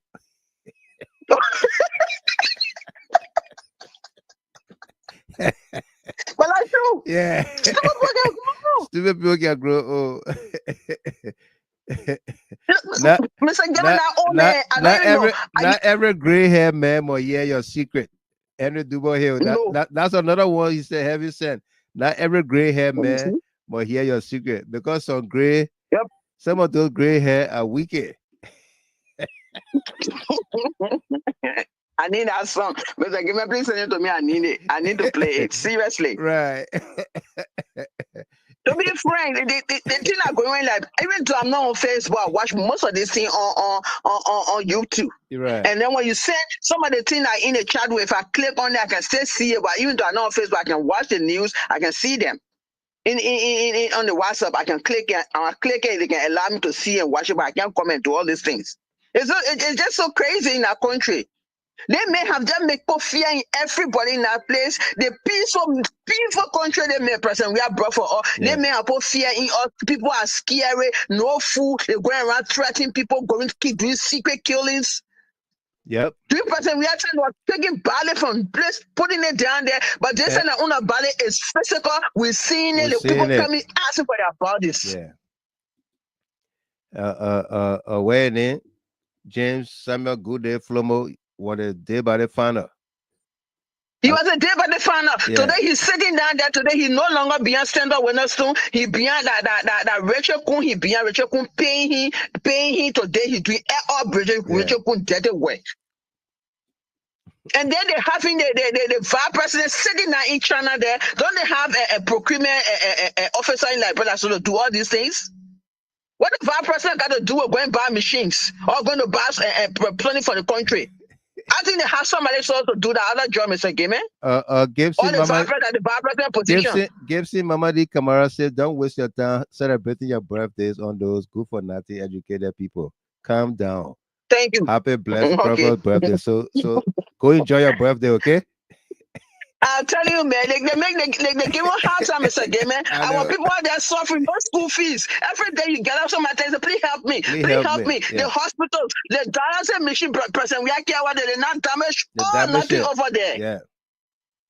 They don't even know nobody there to look at the equipment. It's a painful, it's sad. You know? All right, Mr. Gamer. Thank you so much. Thank you, everybody, for the birthday wishes. I appreciate you all. God bless you. And we'll continue the show. Thank you, Mr. Gamer. That sanction will grab them. They said we know how sanction, and I will not turn. The table have turned. The table turn. We can't wait for it. And that was the best news I've got. The other now will get done. Thank you. Thank you very much. You're welcome, Mr. Gamer. Let's go to New York. Boy Solo, welcome. Yeah, Mr. Kimmo. Yeah, how you doing? Not bad, no doubt. Thank you for the show, brother. Yes, sir. Yeah, and like you said, bro, having sense it, now not Eric and old people with gray hair, you must get ears too. Get ear too, right. Yeah, because stupid people can grow old too. Mm-hmm. So when you look at a gray hair, and say because the man get gray, you advise me, then he will advise you wrong way. So, so that's it right there. But Mr. Kimon, you know, we talking a thing, but it's serious. You know, why is it all the time when Unity Party people can come, when they come to power, they always look for people to put them in trouble and put them in jail? They always lying on people. Right. Remember they did it to our brothers then. Yep. They arrested them. Lies said they were fighting in Africa while the people are living right near them. Some of them are right in Maria. Yeah, right in Maria. In fact, before we were living close to the vice president house there, and he said in the man they were fighting in Ivory Coast. Yeah. They went, they put people in jail, about 16 persons. I remember. And they pay people to lie. The guy they paid to lie on the man, and the man ran away, he refused. They brought AK again. They say that they gone the people that crossway to Africa. They start doing all kind of things. What happened? They went to the case. They couldn't find no proof. At the end of the day, they only kept our brother there in jail there until the last group, when President Weah came to power, that when he released Ofori Dia then from prison. Lee Tire, you are a Grandian like myself. And you sit over there and making those statements that you're not supposed to make when you not know the history that brought you and myself here. If you don't know the history that made you and myself to go in exile, these are the same things those people did. Lie on us and say the people are with something then. And when I call AB today, Mr. Kimon, I said, Samuel Kogar, you're in Prince Johnson, you said, you're defending yourself because they were with something, your people, they were after you. Today, you're with something people. You forget the nothing war that came. The war never came for only the door alone. The Liberian people sat down before they said, we're only coming for a door, Mr. Kimon, but they took out the window. They took out the roof. They took out the city. They even took out the foundation. Yeah. And you understand? And today, everybody fed it. When they walk in, they thought they were coming for the crown people alone. And at the end of the day, everybody died. People lost their life. Why you want to pay people to lie on people? Why? What God did to you so much that you want to pay them to lie on people? Gregory Coleman is sitting there. The guy that own a family, but is paying people to lie on somebody so the person can go to jail. Yeah. Or so the person can be miserable in life. Or destroy the person in life. And that's why I want to go. And this is what I said to them, Mr. Gamer. It's not going to happen like 12 years before. No. We will not sit there and you put our brother there in jail and sit down there and we look at you. Hey, it's not going to happen. No. You know what I'm saying? Thank you. You run the country. You see why you want to see. We probably not care. Yep. You see. But when the Liberian people seeing it, when we were telling them, they didn't listen. When we were telling the people, say, 12 years ago, everything I came here, they see mentor, you say, they squander it. They squander all the opportunity that the mayor giving the opportunity to come back to power. You will squander it again. Our own brother then who were riding back, they were all around. They were in comfort. Today, what they can't enter on the street anymore. Right. They can't enter on the street anymore. So what we're doing now for us, we're not fighting. Yeah, they do what they want to do. The Liberian people will make the decision 2029. 2029 is a thing that they will want to say they want bypass and raid election. Then they must tie the waste. That where Babu will divide that day. Thank you very much. Thank you for having me. No doubt. We got the old mom. Let the children play on the phone. Before we bring her on, I want to play this video of the young man Yanti, John Yanti. I told you about being in the midst of riot police and was able to say to the Liberian people, to the international community, to the world, that yes, this government tried to bribe me with $200,000, despite he was in the midst of very unfriendly group of people. Take a look, take a listen here. What are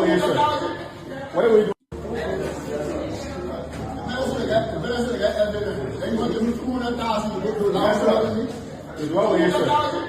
What are we doing? Who gave me the 200,000? The government. I said a team that basically put here. I said a team there. Basically put. When they told you that? What the sales of doing?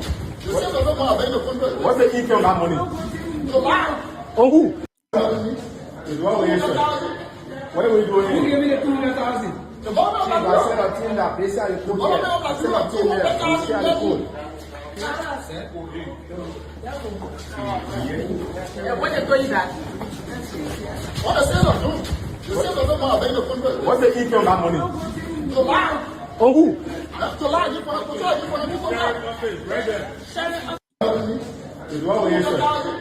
What are we doing? Who gave me the 200,000? The government. I said a team that basically put here. I said a team there. Basically put. When they told you that? What the sales of doing?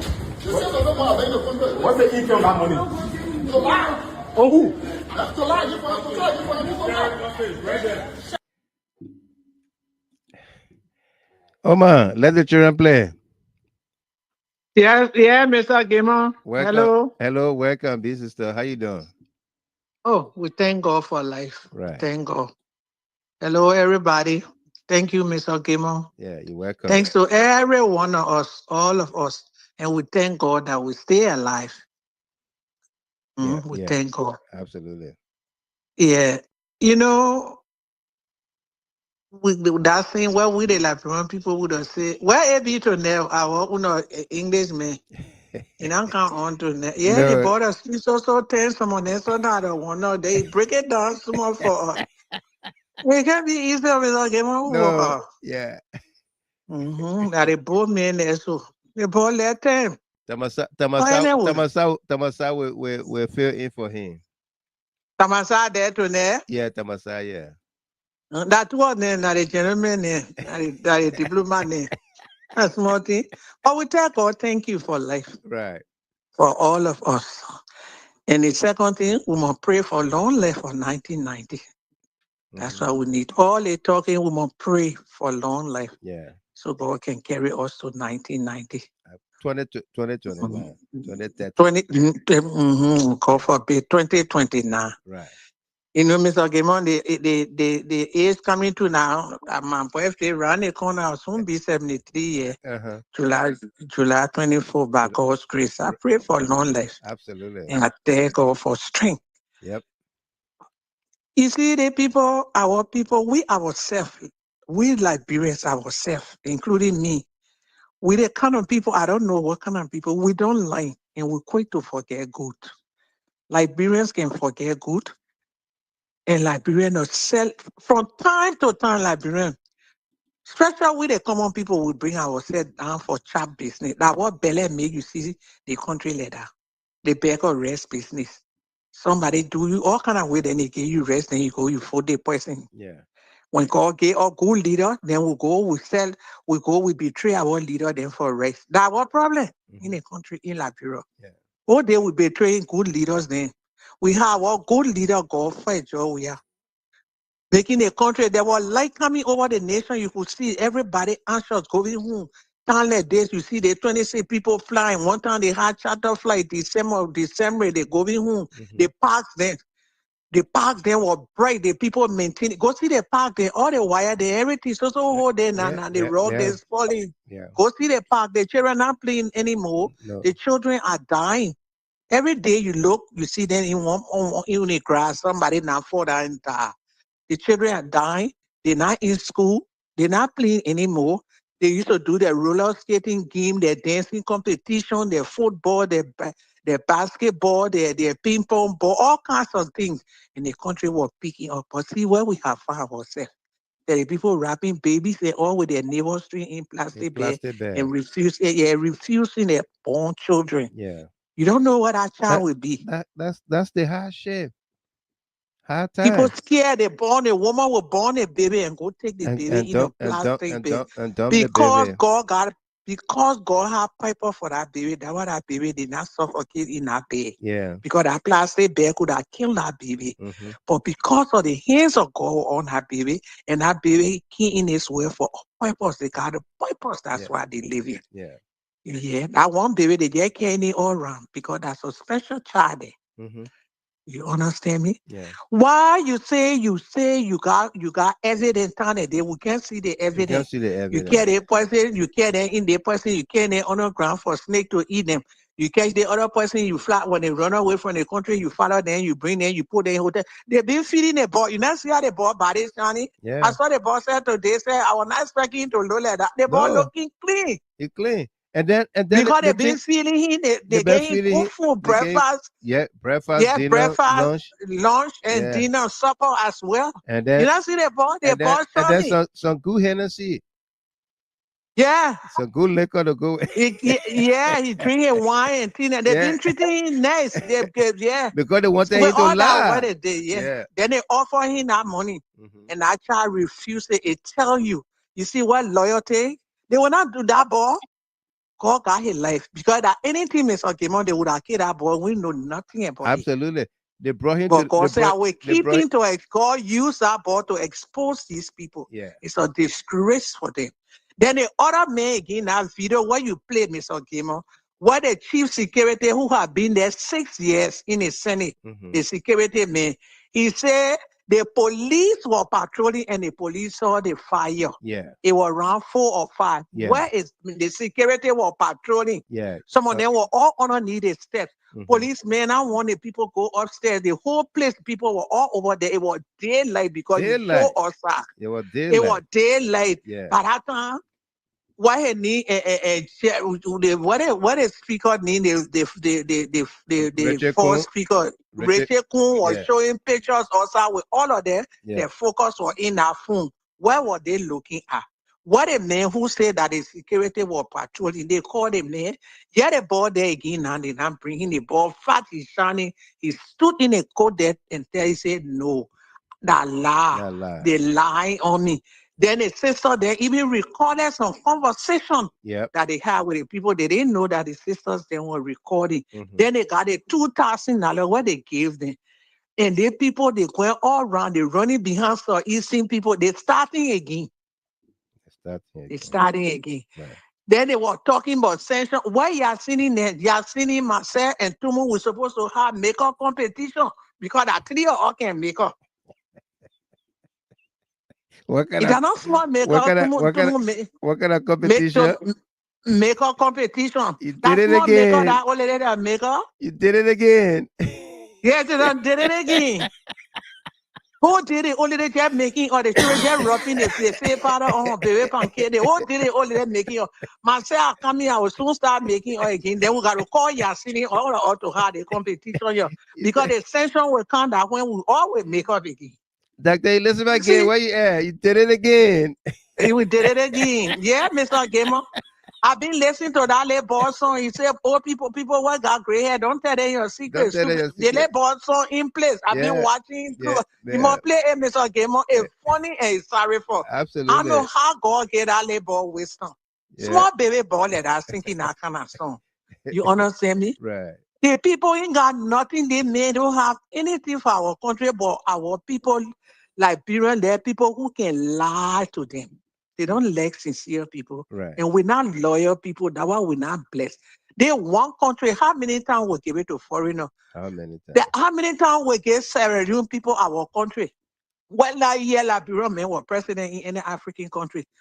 Chad King was saying me. Sawyer was saying me. Wakada saying me. Why we always get a country to Freetown people? Now, look what we found was every day people dying, they finding young children. People just dying, walking in the street, talking about themselves. No job, no nothing in the country. The prices, the market not going, everything high. People die in the hospital. All the machine break down. The place smelling. Everything down in the hospital. The people taking all the money out of the country. At the same time, their hands into bad medicine. Liberia now, that what they're doing, the human part selling. Those boys then, they sit down, let the Freetown men devour with the Liberian people. They in the house, they in the Senate, their own country, they sit down, let their own men use all of them. But they were huffing and puffing like you put yeast in bread. Oh, we will remove. We remove the. Look at Thomas Fala business. They kill the people, children. Oh, but thank you. Let you can't. Thank you. Come seal the deal for us. Tama, pay attention to that again. Your friend Abby now on. Don't bring no dictionary business here to know. Mama, how are you? Mama, how are you? My birthday, you're already bought my love for my birthday present. We'll do something. We'll do something, Mama. Don't worry. Okay. I love you all. God bless everybody. Thank you, Oma. Happy pre-birthday. Victory is ours. Victory is ours. Absolutely. Oh, yeah, victory. In the name of God, victory is ours. Victory is ours. Victory is ours. Yeah. Thank you. Okay. Yeah. Tamasa, Vice Chair. Yeah. How are you, sir? I'm great. How you doing? I'm doing fine. Doing fine. Comfort mommy till laughing. Now my baby there. Yeah. Yeah.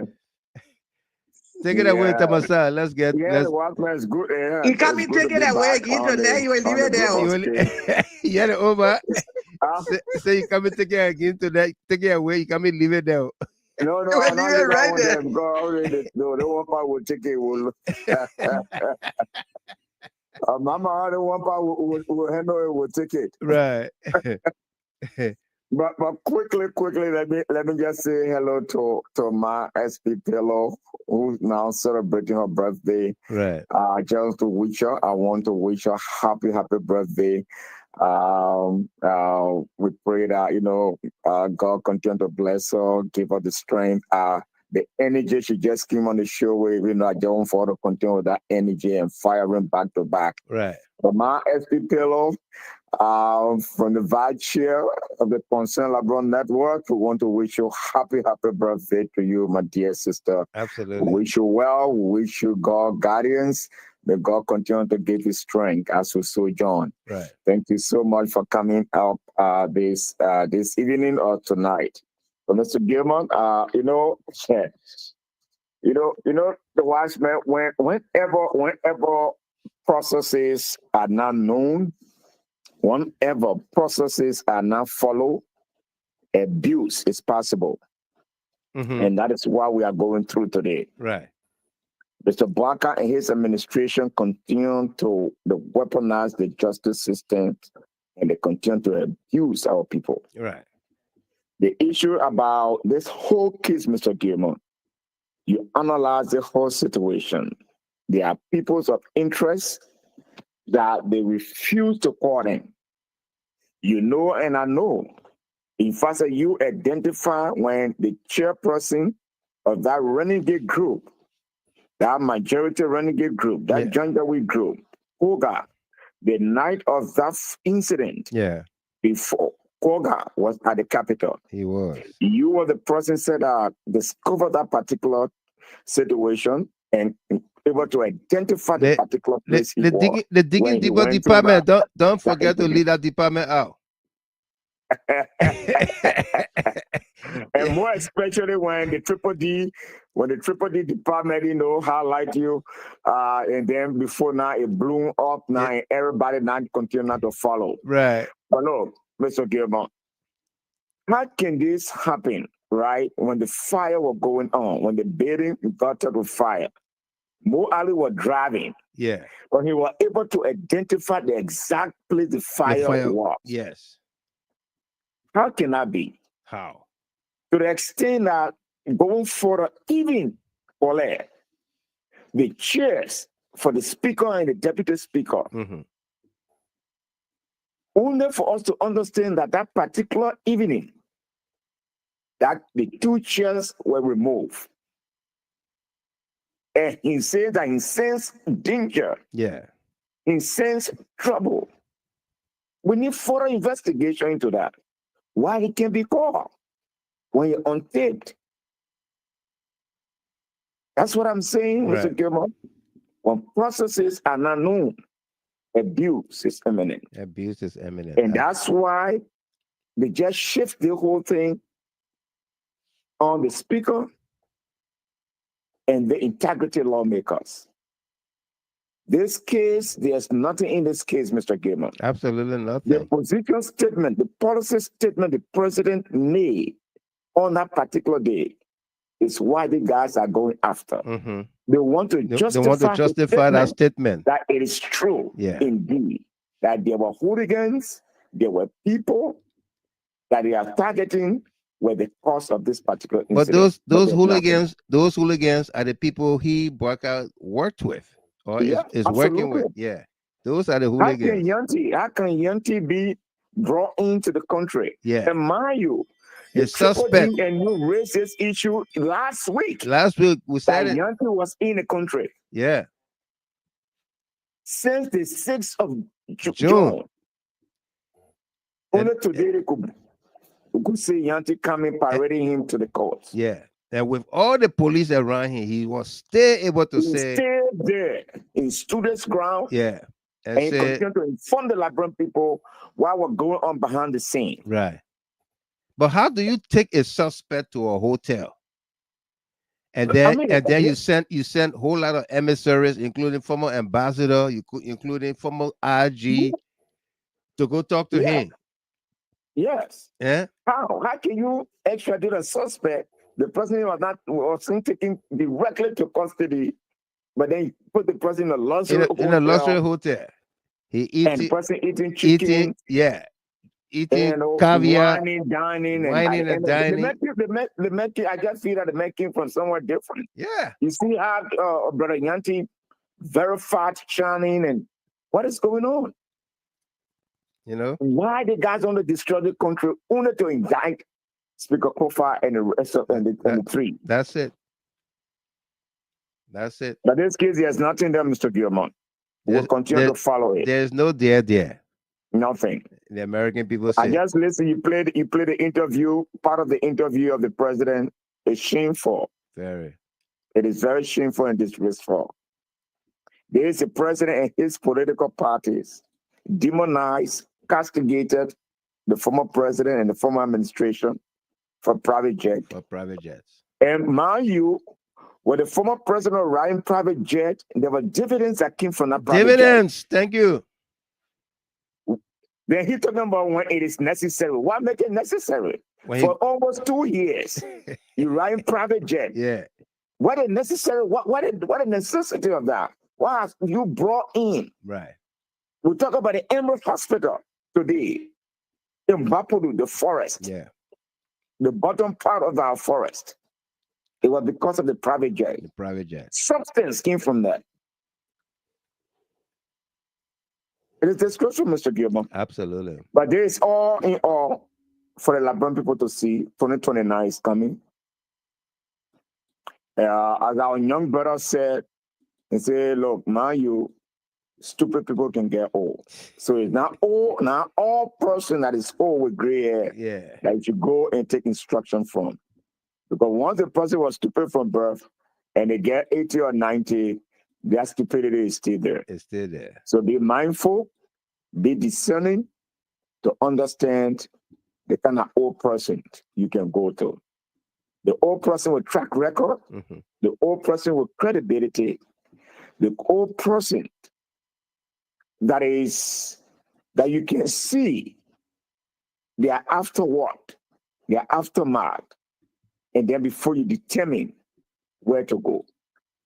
So thank you, Mr. Gilman. This is Liberia.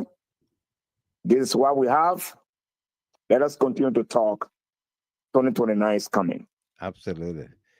Thank you very much. It's great to be on the show, Mr. Gilman. No doubt. Thank you very much. And folks, there you have it. In my own country, they try to track me down. For what? I don't know. Oh, Mr. Liar Man, you know I didn't do the thing you said. say I do. Oh, Mr. Liar Man.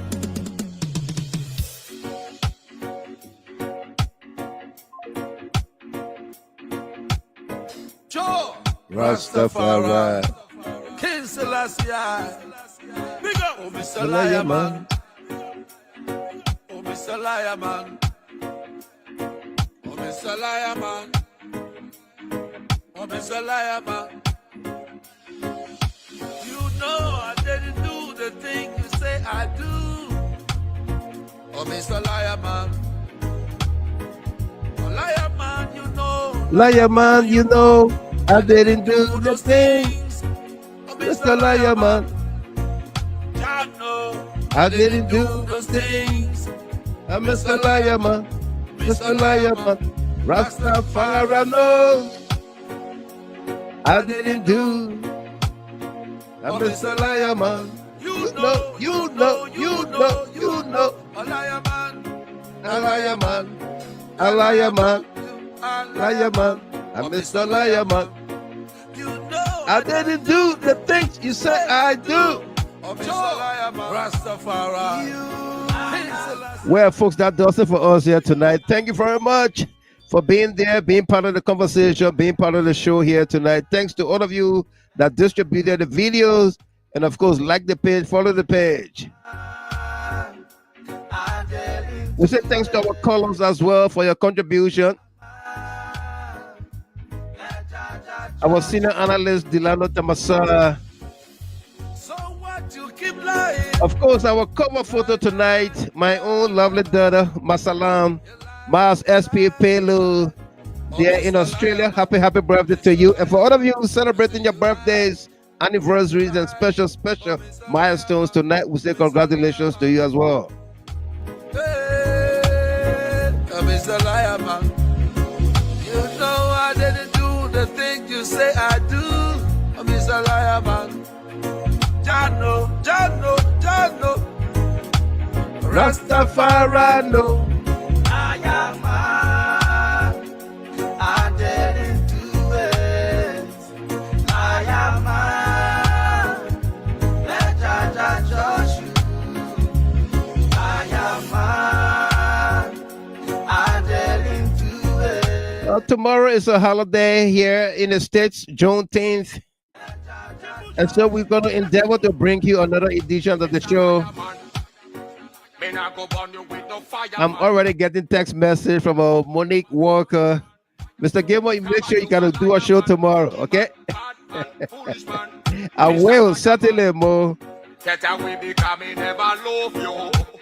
I say, oh no, Jaja, I go judge you.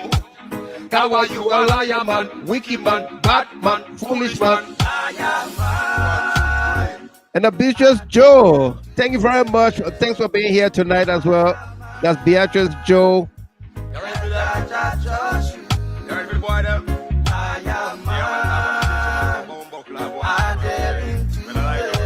Heritage Designer.